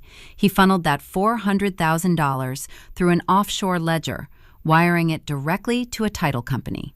He utilized that money to purchase a luxury condominium for Lexi. The ballroom erupted into a chaotic symphony of shocked murmurs. Sylvia Caldwell dropped her crystal champagne flute. The glass shattered against her china plate, spilling expensive liquid across the pristine tablecloth. She pressed both hands over her mouth, her eyes wide with horror. Lex's triumphant glow vanished instantly, replaced by a sickly, pale pallor. She sank lower in her chair, trying to hide from the burning stares of the surrounding investors. Trent stood paralyzed near the service doors. His chest heaved. The secret he had meticulously guarded was now public knowledge. But I was not finished. An accusation is merely a rumor until it is substantiated by undeniable proof. I descended the short flight of stairs and walked directly toward Table 1. The crowd parted instinctively, allowing me unimpeded access to the center of the room. I stopped directly in front of the empty chair Trent had abandoned earlier.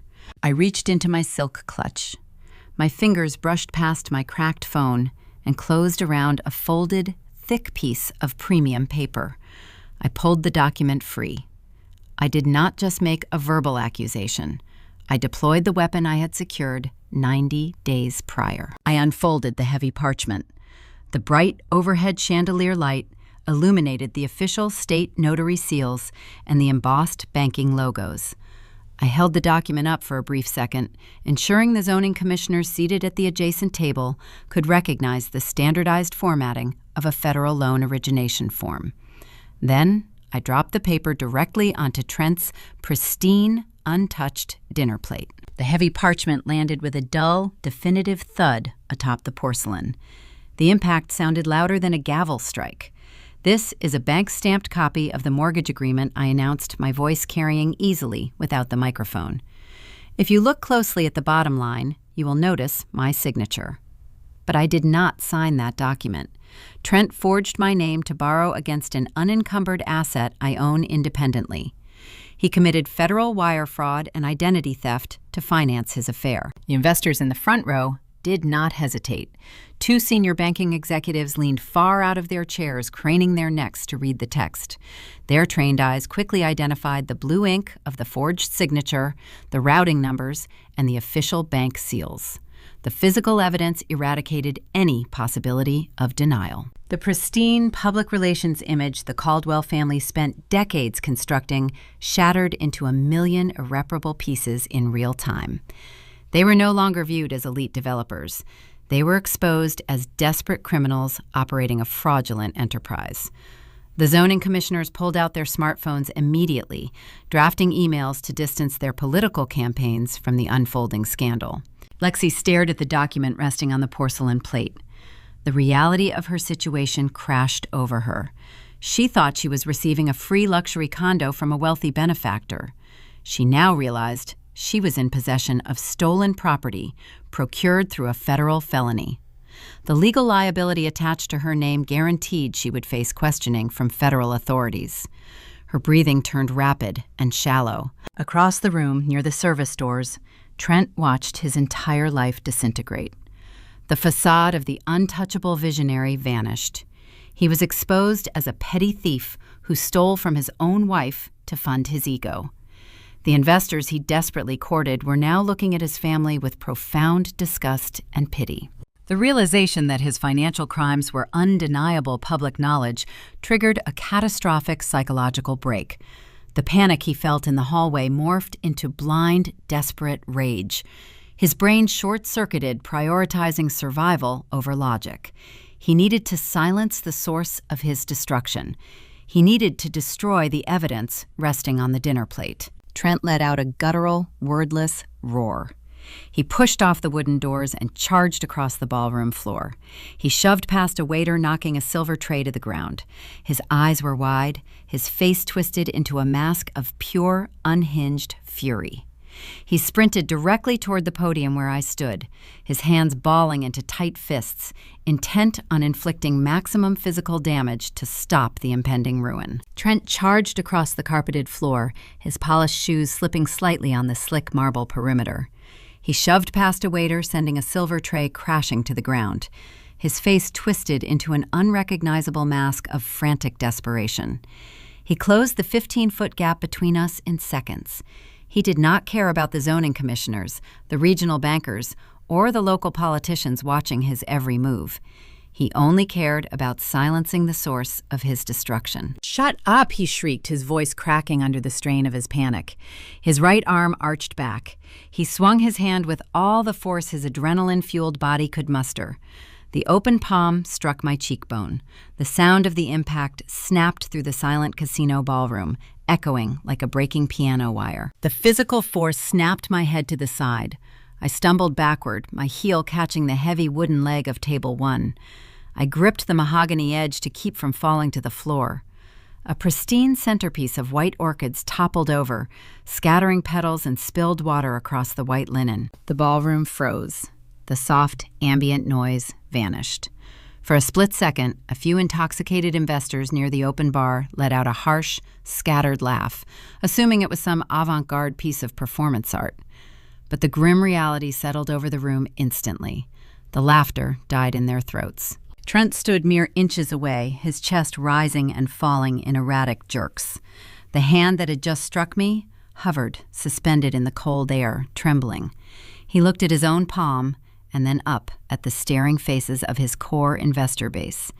He realized he had just committed physical assault in front of 400 elite witnesses.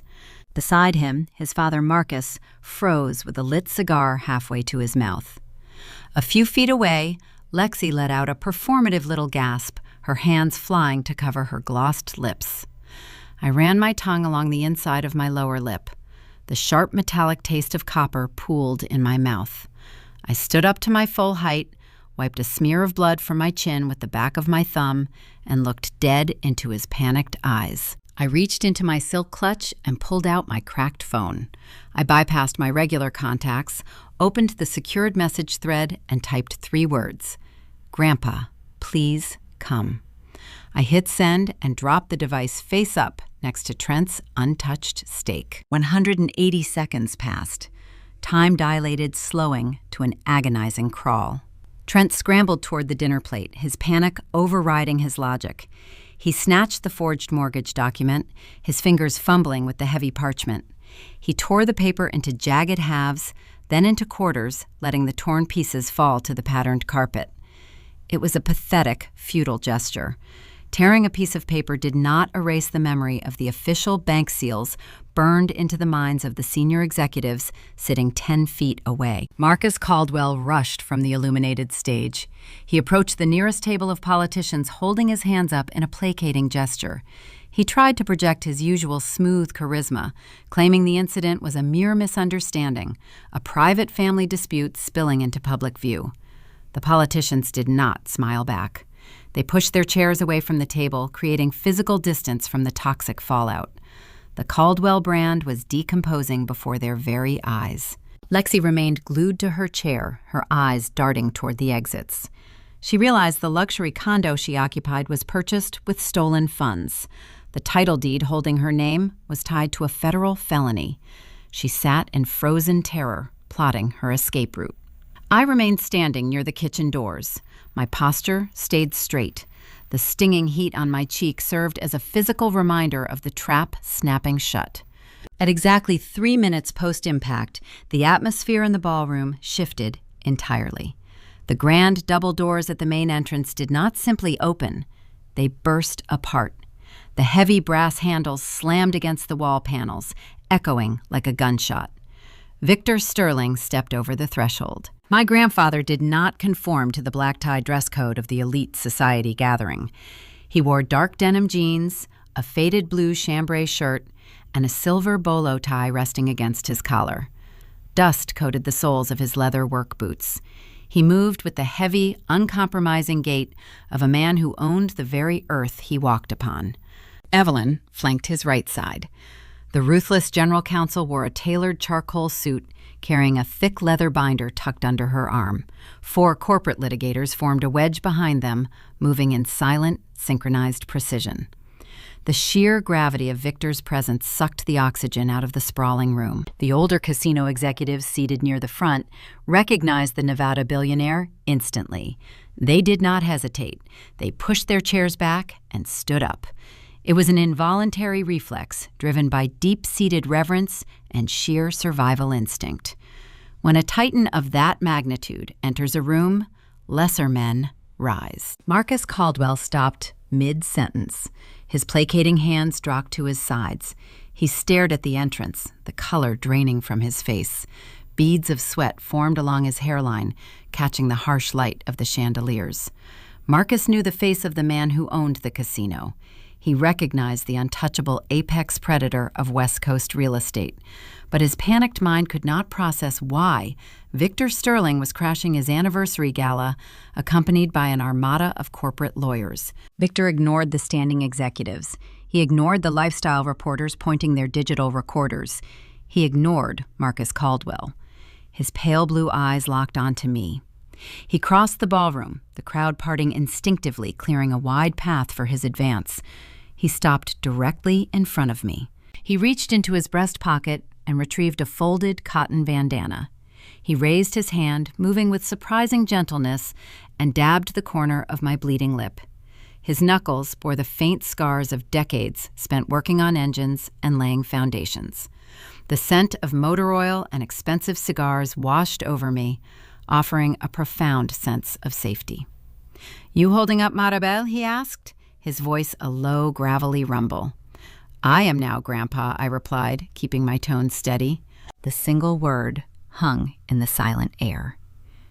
Grandpa. The revelation detonated across the room. The regional bankers gasped. Sylvia Caldwell sank back into her chair, clutching her leased diamonds, her jaw hanging slack.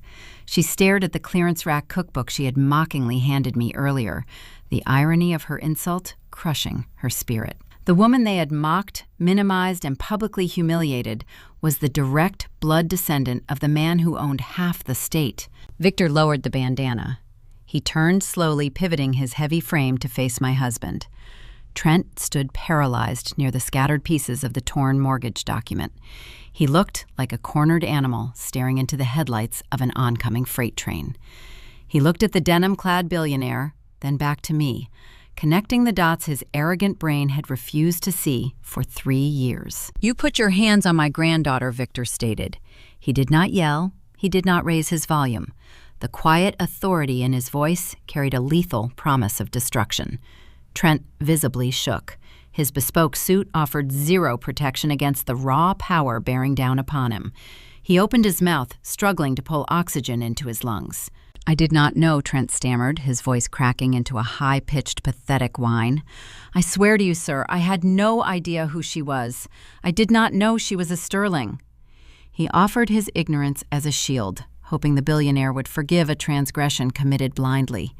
He believed his lack of knowledge absolved him of the physical abuse, the financial fraud, and the staggering public disrespect. Victor stared at him with dead, unblinking eyes.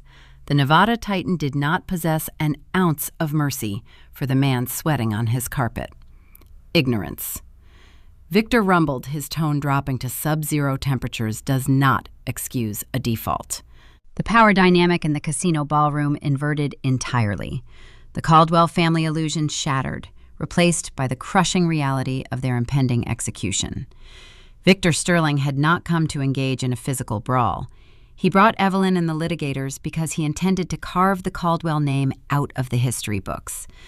Evelyn stepped forward, her fingers resting on the clasp of the heavy leather binder, signaling the initiation of the legal slaughter. Evelyn moved with the ruthless efficiency of a predator cornering its prey. She stepped around Victor, placing herself directly in the line of sight of Marcus Caldwell and his trembling son. She unclasped the brass lock on her heavy leather binder, allowing the flap to fall open. She extracted a thick stack of documents bound by a heavy blue legal seal. She did not hand the papers to Trent. She lifted her arm and dropped the stack onto the center of Table 1, directly adjacent to the spilled wine and the scattered orchid petals. The heavy parchment landed with a solid thud, vibrating the remaining crystal glasses. "Notice of event of default and acceleration," Evelyn announced. Her baritone voice projected a lethal calm, slicing through the lingering shock permeating the room. "This document is officially delivered and acknowledged by the managing partners of Caldwell Developments." Marcus staggered forward, wiping beads of sweat from his forehead with the back of his hand. He stared at the blue legal seal, his mind struggling to comprehend the connection between his arrogant son slapping his wife and a corporate default notice. "What is the meaning of this?" Marcus demanded, attempting to summon his usual authoritative bravado. "You cannot serve us default papers. Our primary commercial funding is secured through an East Coast hedge fund. Vanguard Capital manages our debt portfolio. You have absolutely no jurisdiction here." Evelyn offered him a smile entirely devoid of warmth. It was a terrifying expression, showcasing her absolute dominance over the situation. "Your legal counsel failed you, Marcus," she stated smoothly. "Vanguard Capital does not possess a glass tower in Manhattan. It does not employ analysts. Vanguard Capital is a registered shell subsidiary, existing solely on paper. It is entirely owned, funded, and operated by Sterling Hospitality. We own the paper on your Vegas Strip retail project. We own your $120 million commercial loan." The color vanished entirely from Marcus Caldwell's face. His mouth opened, but no sound emerged. The realization hit him with staggering force. He had spent the last 20 minutes on stage publicly toasting the financial backing of Vanguard Capital, completely oblivious to the fact that his supposed savior was merely a puppet controlled by the billionaire standing 15 feet away. "Your commercial loan contains strict protective behavioral covenants," Evelyn continued, her voice echoing off the vaulted ceiling, ensuring the front rows of investors heard every syllable. "It includes specific clauses regarding moral turpitude, systemic financial fraud, and the commingling of personal assets for illicit purposes." Evelyn gestured toward Trent, who remained frozen near the torn pieces of the forged mortgage document. "Your son forged a signature to extract $400,000 from an unencumbered property. Furthermore, he engaged in sustained corporate embezzlement, siphoning $30 million from the Vanguard commercial loan to fund a severe gambling addiction at the Sterling Grand Casino high-limit tables. And tonight, he committed physical assault against a member of the Sterling family in front of 400 witnesses." The room erupted into a fresh wave of chaotic whispering.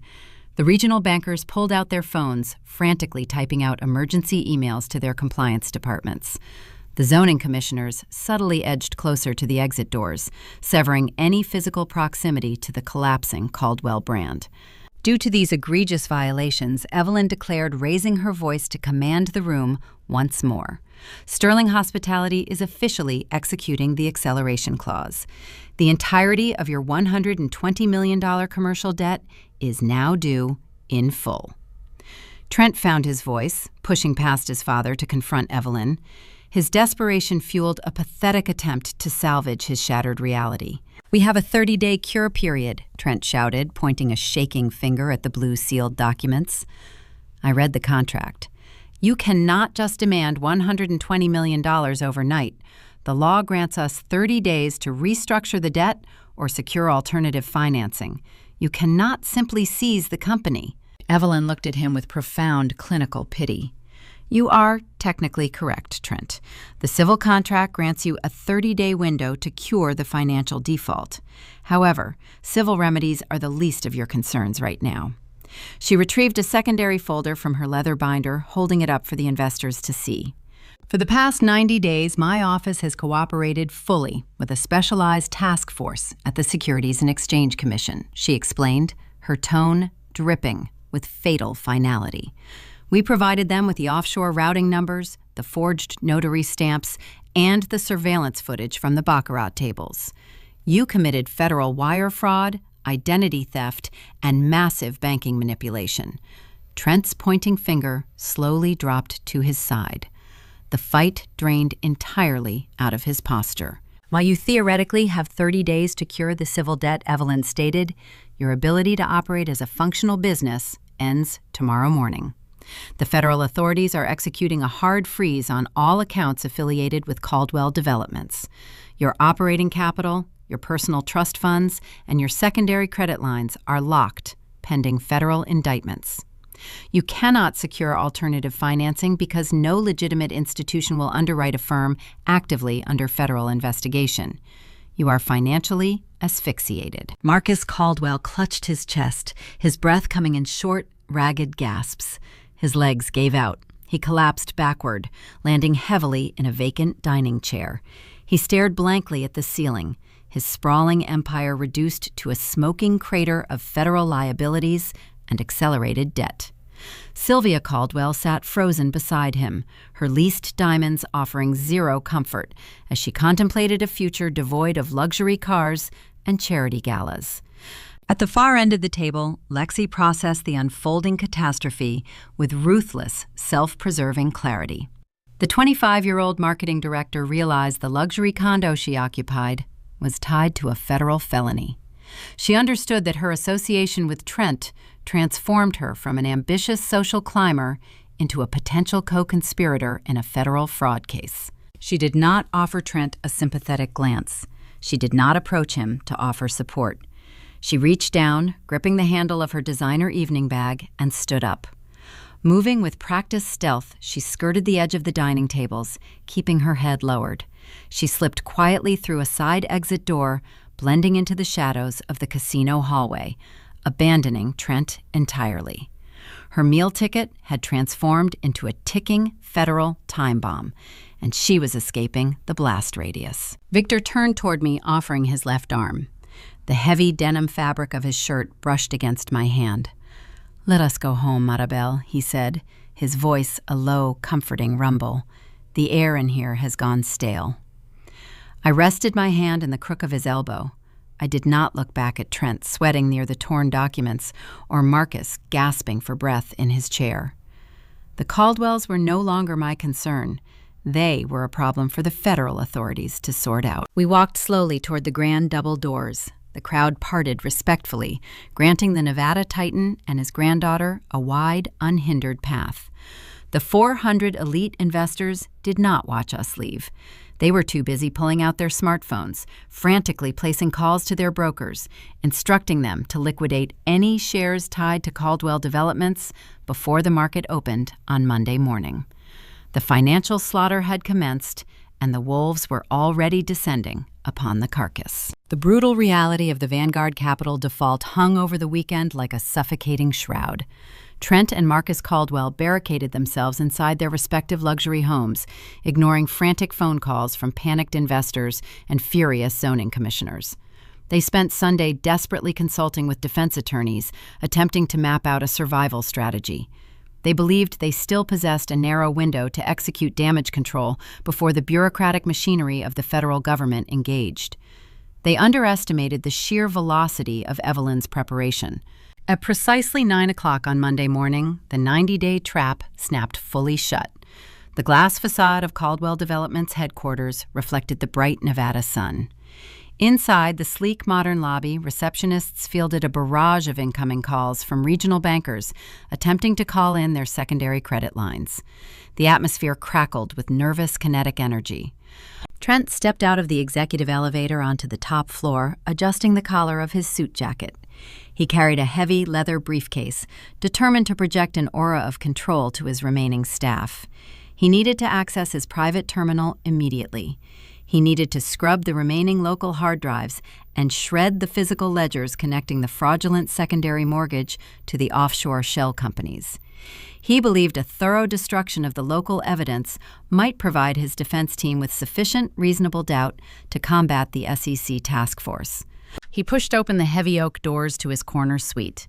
Before he could reach the mahogany desk, the massive, floor-to-ceiling windows facing the street offered a terrifying view. A synchronized convoy of 5 black SUVs pulled up sharply against the curb, blocking the main entrance of the building. The doors swung open simultaneously. Over 24 federal agents wearing dark windbreakers bearing the bright yellow letters of the FBI and SEC poured onto the pavement. They did not pause at the security desk. They moved with military precision, bypassing the turnstiles and swarming the elevator banks. Trent's heart slammed against his ribs. The adrenaline spiked, flooding his system with sheer, primal panic. He dropped his briefcase. It hit the carpet with a dull thud. He sprinted toward a heavy metal filing cabinet tucked discreetly behind a leather sofa. He yanked the top drawer open, his fingers scrambling frantically through manila folders. He grabbed a thick stack of printed ledgers detailing the offshore wire transfers used to fund Lexus Luxury Condominium. He spun around, lunging toward the industrial cross-cut shredder, humming quietly near his desk. He jammed the first handful of papers into the feed slot. The machine grabbed the edges, pulling the damning evidence down into the steel blades. "Drop the documents and step away from the machine," a loud, authoritative voice commanded. Trent whipped his head around. The heavy oak doors to his suite stood wide open. 3 federal agents stood in the threshold, their hands resting securely on their duty belts. Trent froze the remaining stack of papers clutched tightly in his sweating hands. He looked at the shredder, then back at the agents. Driven by a blind, irrational desperation, he attempted to shove the rest of the stack into the feed slot. He did not complete the motion. The lead agent closed the distance in 2 rapid strides. He did not draw a weapon. He simply tackled Trent, driving a heavy shoulder directly into Trent's midsection. The impact knocked the wind out of his lungs. Trent crashed into the edge of his mahogany desk, papers scattering wildly into the air before hitting the carpet. The agent pinned him securely against the floor, expertly securing his arms behind his back. "Do not move," the agent barked, securing a pair of heavy metal cuffs around Trent's wrists. "You are interfering with a federal warrant." While Trent found himself pinned to the carpet of his own corner office, 10 miles away on the Vegas Strip, his mother and sister engaged in their preferred method of crisis management. They went shopping. Sylvia and Harper Caldwell remained willfully oblivious to the legal apocalypse unfolding downtown. They believed Marcus would simply hire a more expensive lawyer and bully his way out of the Sterling Hospitality default. To them, the weekend was merely an embarrassing social hiccup that required immediate retail therapy to soothe their frayed nerves. They strolled confidently into a high-end designer boutique located inside the shops at Crystals. The store featured pristine Italian marble floors, floating glass shells, and hushed ambient lighting. Harper marched directly toward a display of exclusive imported leather handbags. She selected 3 distinct styles, piling them onto the main checkout counter with an air of absolute entitlement. Sylvia lingered near a jewelry case, inspecting a display of diamond tennis bracelets. She needed a new piece to replace the leased collar she was forced to return after the disastrous anniversary gala. "The total comes to $15,400, ma'am," the elegantly dressed cashier murmured, offering Harper a polite, practiced smile. Harper did not flinch at the staggering number. She unclasped her purse, retrieved her heavy black corporate credit card, and dropped it onto the glass counter. "Just run it," she commanded, shifting her weight impatiently. The cashier inserted the heavy metal card into the encrypted payment terminal. She tapped the screen, waiting for the familiar approving chime. Instead, the machine emitted a harsh, sharp beep. A glaring red error message flashed across the digital display. The cashier frowned, withdrawing the card and wiping the microchip against her sleeve. "I apologize, ma'am," she said, her voice remaining smooth and professional. "The connection seems to have timed out. Let me attempt processing it once more." She inserted the card again. The machine buzzed. Instantly declined. Harper rolled her eyes, letting out an exaggerated sigh of annoyance. The bank is likely placing a security hold because the purchase amount is significant, she stated, waving her manicured hand dismissively. Just force the transaction through manually. I do not have time to call the concierge desk. I am afraid I cannot override a hard decline from the issuing institution, the cashier replied, her polite demeanor cooling slightly. The terminal explicitly instructs me to retain the card. Sylvia, noticing the delay, abandoned the jewelry case and stepped up to the counter, her face flushed with indignant anger. Do not be ridiculous, she snapped, snatching the black card from the glass surface before the cashier could confiscate it. Their processing system is clearly malfunctioning. Here, use my primary account. Sylvia produced her own exclusive black metal card tied directly to Marcus Caldwell's executive account. She handed it to the manager with a triumphant smirk, expecting the embarrassing delay to be instantly resolved. The cashier processed Sylvia's card. The terminal beeped a third time. The red light illuminated the counter. Declined. Account frozen. The polite smile completely vanished from the cashier's face. She placed the card back on the counter, taking a deliberate step backward. I am very sorry, ladies, she announced, her voice projecting clearly across the quiet boutique. Both of your primary accounts have been entirely declined by your financial institutions. The system indicates a federal security hold has been placed on all routing numbers associated with Caldwell Developments. She spoke loudly enough that the other elite shoppers browsing the racks stopped their conversations and turned to look. Many of the wealthy patrons present in the store had attended the anniversary gala on Saturday night. They recognized the women standing at the counter. The wealthy patrons exchanged eager, whispered comments. In their hyper-competitive social circle, a declined credit card resulting from a federal hold was the ultimate mark of shame. Sylvia turned a violent shade of pale. She snatched her card off the counter, her hands trembling with a mixture of rage and sudden, terrifying panic. The illusion of their untouchable elite status shattered completely in the middle of a handbag store. They were exposed not as wealthy socialites, but as the dependents of a collapsing, fraudulent empire. Harper grabbed her mother's arm, her bravado entirely gone. They left the expensive handbags resting on the counter, fleeing the boutique empty-handed. They rushed out into the sunlit promenade, seeking the safety of their leased Mercedes, completely unaware that a repossession agent was currently towing the vehicle out of the valet lot. The financial asphyxiation was absolute, crushing every layer of the Caldwell family ego and freedom simultaneously. As the federal hammer dropped, eliminating their mobility and their capital, the true ugly nature of their family dynamic began to surface. When the money vanishes, loyalty is always the first casualty. When the federal authorities seize control of a corporate entity, the resulting panic strips away the polite veneer of family loyalty, revealing the raw, self-preservation instincts hiding underneath. By Tuesday afternoon, the Caldwell family dynamic had devolved into a vicious free-for-all. Marcus Caldwell recognized the severity of the SEC indictments. His attorneys reviewed the seized ledgers and informed him the federal prosecutors possessed airtight evidence of systemic wire fraud and illegal commingling of funds. Faced with the distinct possibility of spending his remaining years in a federal penitentiary, Marcus executed a ruthless calculation. He decided to sacrifice his son to save himself. He instructed his defense team to arrange a proffer session with the lead federal prosecutor. During the recorded interview, Marcus presented a meticulously crafted narrative. He claimed he remained entirely ignorant of the offshore transfers and the secondary mortgage forgery. Trent acted alone. Marcus stated his voice steady and resolute on the audio recording that would inevitably leak to the press. He forged his wife's signature to fund his personal indiscretions, and he manipulated the corporate accounts to hide his severe gambling addiction. The board of directors and I had absolutely zero knowledge of his illegal activities. He abused his position as vice president. I am willing to cooperate fully to ensure he faces justice.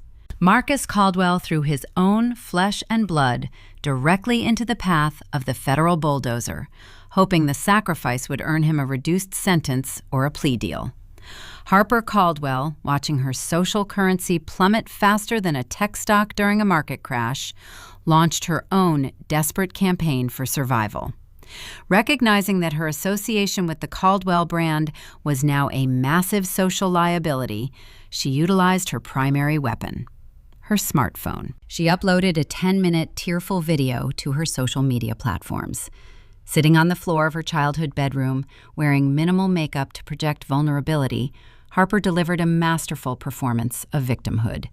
She stared directly into the camera lens, dabbing at her dry eyes. "I am heartbroken and utterly disgusted by the revelations regarding my brother Trent," she declared, her voice trembling with practiced emotion. "I had no idea he was capable of such toxic, manipulative behavior. He deceived our family just as he deceived his wife. I am stepping away from Caldwell Developments effective immediately to focus on healing and distancing myself from this horrific trauma." She severed all ties, completely abandoning the brother who had financed her luxurious lifestyle for years. Trent Caldwell found himself entirely isolated. The federal agents had released him on his own recognizance pending a formal arraignment hearing, but his reality had drastically altered. His corporate keycard was deactivated. The bank seized his leased sports car. When he attempted to return to our marital estate, he discovered the electronic gate code changed and a private security contractor stationed at the driveway entrance barring his access. Homeless, penniless, and terrified, Trent sought refuge with the only person he believed still owed him loyalty. He hailed a cab, spending his last remaining cash to travel across town to the luxury condominium complex he had purchased with the stolen funds. He bypassed the concierge desk and rode the elevator to the penthouse floor. He pounded his fists against the heavy mahogany door of Lex's apartment. "Lexi, open up," Trent pleaded, his voice cracking with desperation. "It is me. I am locked out of the office. My father froze my accounts. I just need a place to crash for a few days while my lawyers sort this out." The deadbolt clicked. The door opened a mere 3 inches, stopped by the heavy brass security chain. Lexi stood in the narrow gap, wearing a silk robe, holding a glass of expensive champagne. She did not look sympathetic. She looked profoundly annoyed by his presence. "Trent, you cannot be here," she stated, her tone cold and dismissive. "The feds were here yesterday, asking questions about the title deed. You lied to me. You told me the condo was a corporate bonus." "Lexi, please," Trent begged, pressing his hands against the doorframe. "I did it for us. We can still fix this. I just need to get inside." Lexi let out a dry, hollow laugh. "There is no us, Trent. You are broke. You are facing 20 years in a federal prison. You are a massive liability." She took a sip of her champagne, her eyes scanning his wrinkled suit and disheveled appearance. "I am dating a tech CEO now," she announced smoothly. "He operates a clean, legitimate company out of Silicon Valley. He does not forge his wife's signature to pay his bills. Do not contact me again, Trent. If you show up here, I will call the police and have you arrested for trespassing." She pushed the door shut. The heavy latch engaged with a loud, definitive click, locking him out in the carpeted hallway. The man who had stood on a stage just 4 nights prior, toasting his supremacy and flaunting his mistress, was now completely destitute. He possessed no allies, no capital, and no sanctuary. Driven by absolute sheer desperation, Marcus and Trent Caldwell exhausted their final option.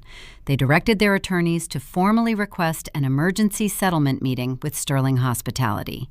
They hoped they could leverage their past relationship with Victor Sterling, appealing to his pragmatic business sense, to negotiate a buyout that might keep them out of federal prison and leave them with a fraction of their dignity. Evelyn granted their request, scheduling the meeting for 4 o'clock on Thursday afternoon. Marcus and Trent arrived at the Sterling Tower looking like hollow shells of their former selves.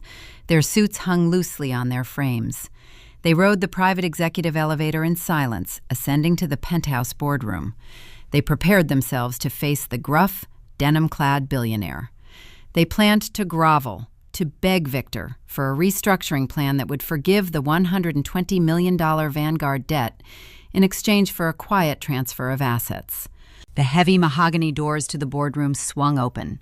The Caldwell men stepped inside. The space was a fortress of dark slate and floor-to-ceiling glass, offering a vertigo-inducing view of the Vegas skyline. The heavy doors clicked shut behind them. The distinct sound of an electronic magnetic lock engaging echoed through the vast room, sealing them inside. Marcus and Trent looked toward the head of the massive obsidian conference table. Victor Sterling was not in the room. Sitting in the high-backed leather executive chair, occupying the seat of absolute power, was me. I wore a tailored navy blue suit, my hair pulled back into a sleek professional knot. Evelyn stood silently behind my right shoulder, holding a pristine manila folder. Trent's bloodshot eyes widened in unadulterated, paralyzing horror. The breath caught in his throat. He stumbled backward, bumping into his father. Marcus stared at me, his hands shaking uncontrollably as the true magnitude of his catastrophic miscalculation finally settled over him. They expected to negotiate with a ruthless billionaire businessman. Instead, they walked into a locked room to face the public school history teacher they had abused, humiliated, and discarded. They realized in that freezing second that I was not merely a pawn caught in their destruction. I was the architect holding the blueprint. The climax of their financial execution had arrived, and there was absolutely no escape from the boardroom. The silence inside the penthouse boardroom felt heavier than lead.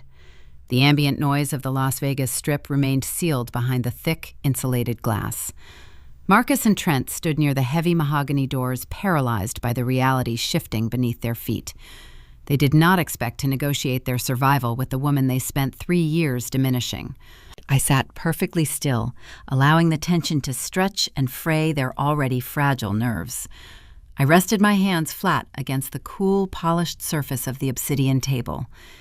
Evelyn stepped forward, breaking the spell.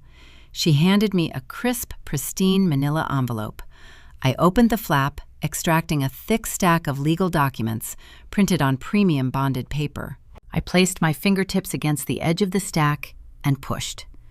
The papers glided across the smooth black stone, emitting a soft, continuous hiss. They stopped exactly 2 inches from Trent's trembling hands. "That is your final divorce decree," I stated, my voice level and devoid of any human sympathy. I instructed my legal team to expedite the filing process. The terms are non-negotiable. I am retaining sole ownership of the Spanish colonial estate. I am taking possession of the joint investment accounts. Furthermore, the document legally severs my name from your hidden offshore liabilities. You carry the burden of the forged secondary mortgage alone. You walk away with nothing but the clothes currently hanging in your closet and your impending federal fines. Trent stared at the stark black text swimming across the white pages. His jaw trembled. He reached out to touch the paper, but his fingers shook so severely he could not grasp the edges. Marcus found a fraction of his voice. He took a hesitant step toward the table, leaning heavily against the high-backed leather chairs. "Maribel," he croaked, his tone lacking all its former bravado. "We came here to discuss the Vanguard Capital situation. We are prepared to offer Sterling Hospitality a generous restructuring plan. We concede partial equity in our current development projects.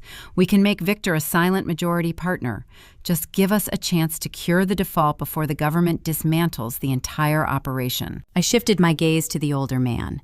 The aura of the untouchable real estate titan had vanished, leaving behind a desperate, aging fraud. "Sterling Hospitality is rejecting your plea for a settlement," I replied, the words landing like physical blows. "We do not require partial equity in your stalled projects, Marcus. We are calling the note. Because you cannot satisfy the $120 million debt, we are exercising our right to seize Caldwell Developments in its entirety. Every piece of heavy machinery, every empty lot, and every operational permit now belongs to us. We will liquidate your assets to recover our capital. The Caldwell brand ceases to exist as of this afternoon. No settlement will be offered. No extensions will be granted. You are finished." The finality of the decree broke the last remaining thread holding Trent together. The fragile ego he spent a lifetime cultivating shattered. He lost his grip on the leather chair. His knees buckled, hitting the dark carpet with a dull thud. He collapsed onto the floor, his shoulders curling inward. He looked nothing like the suave, confident executive who had paraded his mistress around a casino ballroom just days prior. He buried his face in his hands. A raw, pathetic sob tore from his throat. Tears leaked through his fingers, dripping onto his expensive leather shoes. "Maribel, please," Trent begged, his voice a high-pitched, agonizing whine. "I will do whatever you want. I will sign the divorce papers. I will go to rehab. I will publicly apologize. Just please do not leave me with this debt. The feds are going to lock me away. I cannot survive in a cell.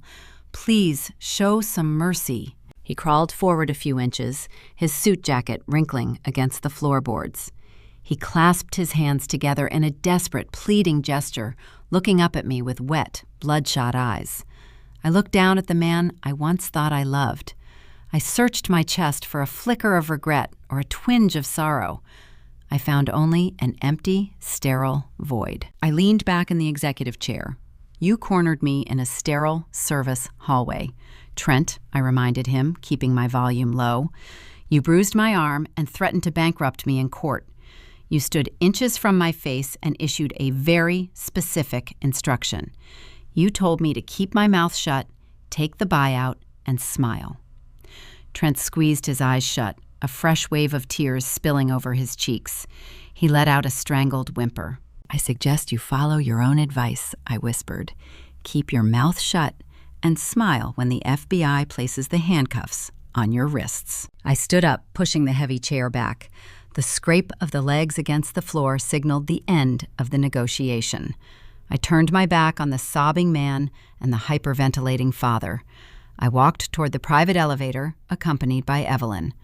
The doors slid open, granting us exit. I stepped inside, leaving them locked in the boardroom to await the arrival of the federal marshals. 6 months later, the desert winds ushered a crisp autumn chill into the Las Vegas Valley. The dust from the catastrophic collapse of the Caldwell family had finally settled, revealing a profound restructuring of reality. The federal justice system processed the white-collar crimes with ruthless efficiency. Trent Caldwell, recognizing the insurmountable mountain of digital evidence assembled against him, accepted a plea bargain to avoid a lengthy trial. He is currently serving a 4-year sentence in a federal penitentiary. The bespoke, tailored suits he once prized are gone, replaced by a standardized khaki uniform. His days of pitching luxury real estate to zoning commissioners are over. He now spends his afternoons working in the prison laundry facility, earning pennies an hour. Marcus Caldwell narrowly avoided sharing a cell block with his son. He executed his self-serving plan, turning state's evidence and providing the prosecution with a detailed roadmap of Trent's offshore forgery network. In exchange for his cooperation, the judge granted him probation. However, the court permanently revoked his business licenses and levied staggering financial penalties that wiped out his hidden retirement funds. The former real estate titan now manages a failing strip mall laundromat on the outskirts of Reno. He spends his days wiping spilled detergent off plastic folding tables and emptying coin-operated lint traps. Harper Caldwell experienced her own unique brand of poetic justice. Stripped of her corporate credit cards and evicted from her luxury apartment, she found herself entirely devoid of marketable skills. Her social circle discarded her the moment the indictments became public record. She required an income to survive. She eventually secured employment as a floor associate at a large retail discount store. She wears a blue polyester uniform vest over her clothes. She spends her shifts roaming the aisles, holding a pricing gun, adhering bright yellow clearance stickers to damaged merchandise. Her assigned section includes the home goods department, where she stocks the exact same clearance rack cookbooks she once weaponized against me. As for my own trajectory, I did not merely return to the quiet life of a public school history teacher. I embraced the legacy I had hidden for so long. The liquidation of Caldwell Developments generated a substantial influx of recovered capital for Sterling Hospitality. I requested control of those specific funds. I did not want to funnel the money back into generic commercial investments.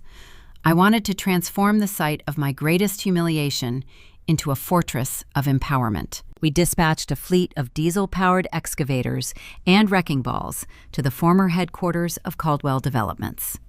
The heavy machinery tore through the sleek glass facade, ripping the steel beams apart and reducing the monument of arrogance into a sprawling pile of crushed concrete and twisted metal. The physical destruction of their empire cleared the ground for a new foundation. I stood on the newly paved courtyard, breathing in the crisp morning air. I wore a tailored navy blue suit, the fabric moving like armor against my skin. A crowd of city officials, local journalists, and community leaders gathered around a raised podium. Behind me stood a beautiful modern facility featuring expansive windows and welcoming open architecture. The bronze letters mounted above the entrance caught the morning sunlight. It read, "The Sterling Foundation for Domestic Independence." We built a state-of-the-art transitional center, providing free legal counsel, financial literacy training, and secure housing for women escaping fiscal and physical abuse. We utilized the dismantled bones of a toxic empire to construct a sanctuary for survival. I stepped up to the podium, gripping a pair of oversized ceremonial scissors. The crowd fell silent, waiting for my remarks. I looked down into the front row. My grandfather Victor Sterling sat in a folding chair, wearing his faded denim shirt and his silver bolo tie.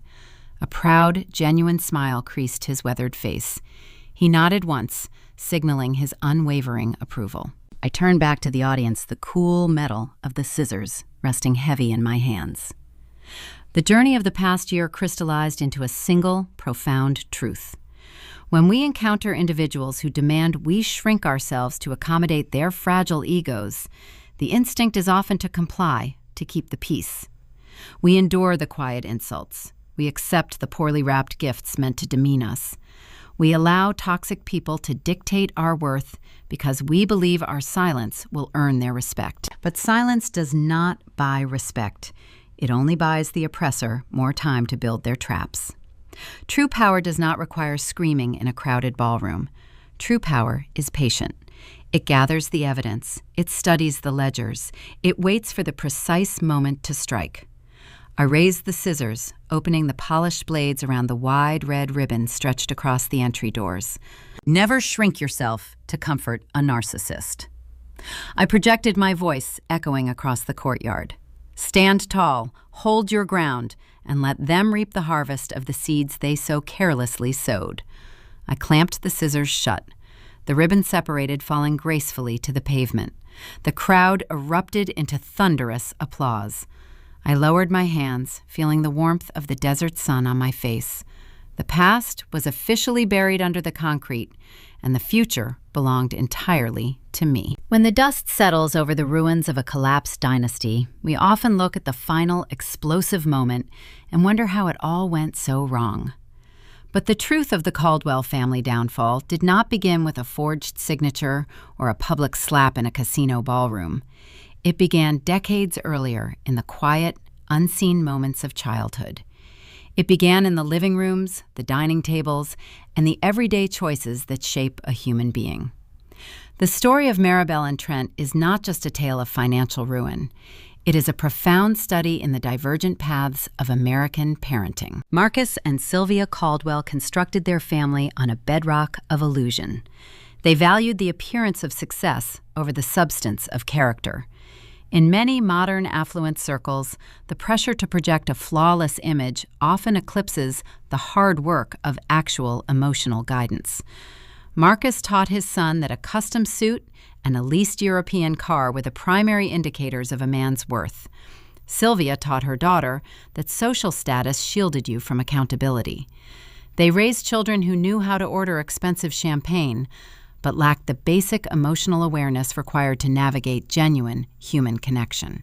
When a family structure prioritizes facade over fairness, the children learn that truth is negotiable. Trent learned to forge federal documents because his entire upbringing was a forgery. He watched his parents lease diamonds and pretend they owned them. He absorbed the lesson that taking what you want, regardless of who gets hurt, is simply the cost of doing business. When Sylvia handed Maribel a clearance rack cookbook, she was not just insulting her daughter-in-law. She was passing down a generational curse of classism. proving to her, watching children, that cruelty is an acceptable tool for social climbing. The Caldwells provided their children with unlimited credit, but starved them of moral boundaries. When the inevitable pressure of the real world tested Trent, he lacked the structural integrity to hold firm. He collapsed into deceit, betrayal, and crime. He believed he was entitled to Maribel's assets because he was raised to believe the world existed merely to serve his ego. And when the consequences finally arrived, Marcus did not stand by his son to teach him accountability. He threw Trent to the federal authorities to save his own skin, while Harper recorded a tearful video to distance herself.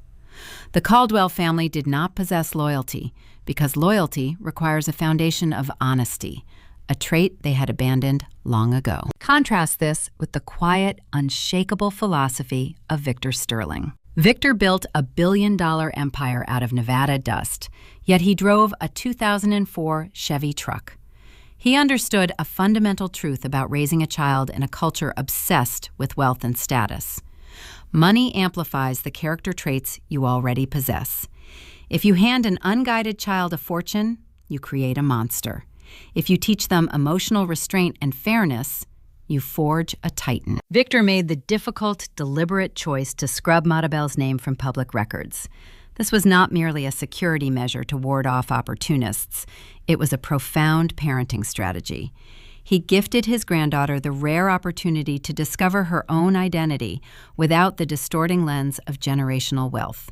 He allowed her to become a public school history teacher. He encouraged her to grade papers, drive an old sedan, and understand the value of a hard-earned dollar. He taught her that true strength lies in patience, observation, and emotional control. When Trent slapped Maribel in that ballroom, she did not react with hysteria. She did not scream or throw her glass. Her reaction was a direct reflection of Victor's long-term guidance. She remained grounded in her own self-worth, a worth untethered to the opinions of a room full of arrogant strangers. When Victor wiped the blood from Maribel's lip, he did not fly into a screaming rage. His restraint was the ultimate display of a father figure who had mastered his own emotions, teaching his granddaughter that calm resolve is far more intimidating than a loud tantrum. Victor taught her that you do not need to raise your voice when you hold the truth. You only need to wait for the right moment to speak. The contrast between these two families forces us to examine our own roles as guides, mentors, and parents. We inhabit a society that constantly tempts us to prioritize outward success over internal fortitude. We are pushed to curate perfect digital lives, to boast about accomplishments, and to shield our children from failure. Yet the story of the Caldwells serves as a stark reminder of the rot that festers behind a pristine facade. Traditional family responsibility extends far beyond providing shelter and funding college tuitions. It requires the exhausting daily dedication to modeling honesty. It means demonstrating fairness in how we treat the waiter, the mechanic, and the teacher. It involves cultivating emotional awareness, teaching our children to recognize their own insecurities instead of projecting them onto others. We must teach them that true pedigree is not inherited through a bank account. It is earned through consistent, honorable behavior. When we fail to instill these values, we risk sending fragile, desperate adults out into the world. Adults who will eventually encounter a problem they cannot buy their way out, of a boundary they cannot simply ignore. But when we invest the time to build a solid moral framework, we equip our children to withstand the inevitable storms of life.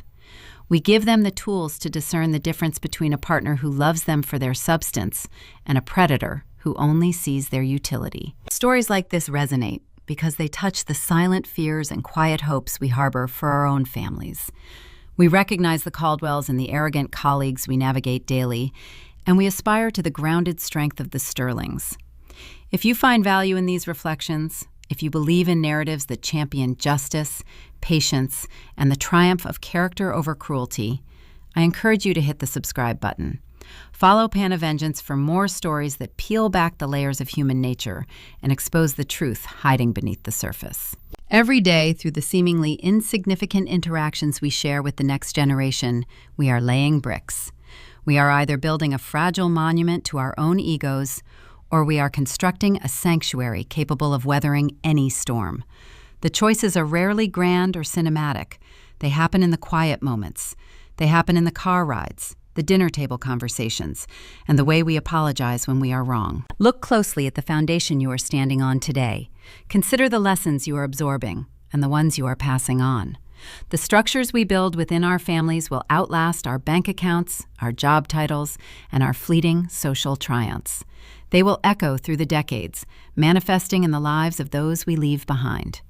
The question remains suspended in the quiet air of our own living rooms.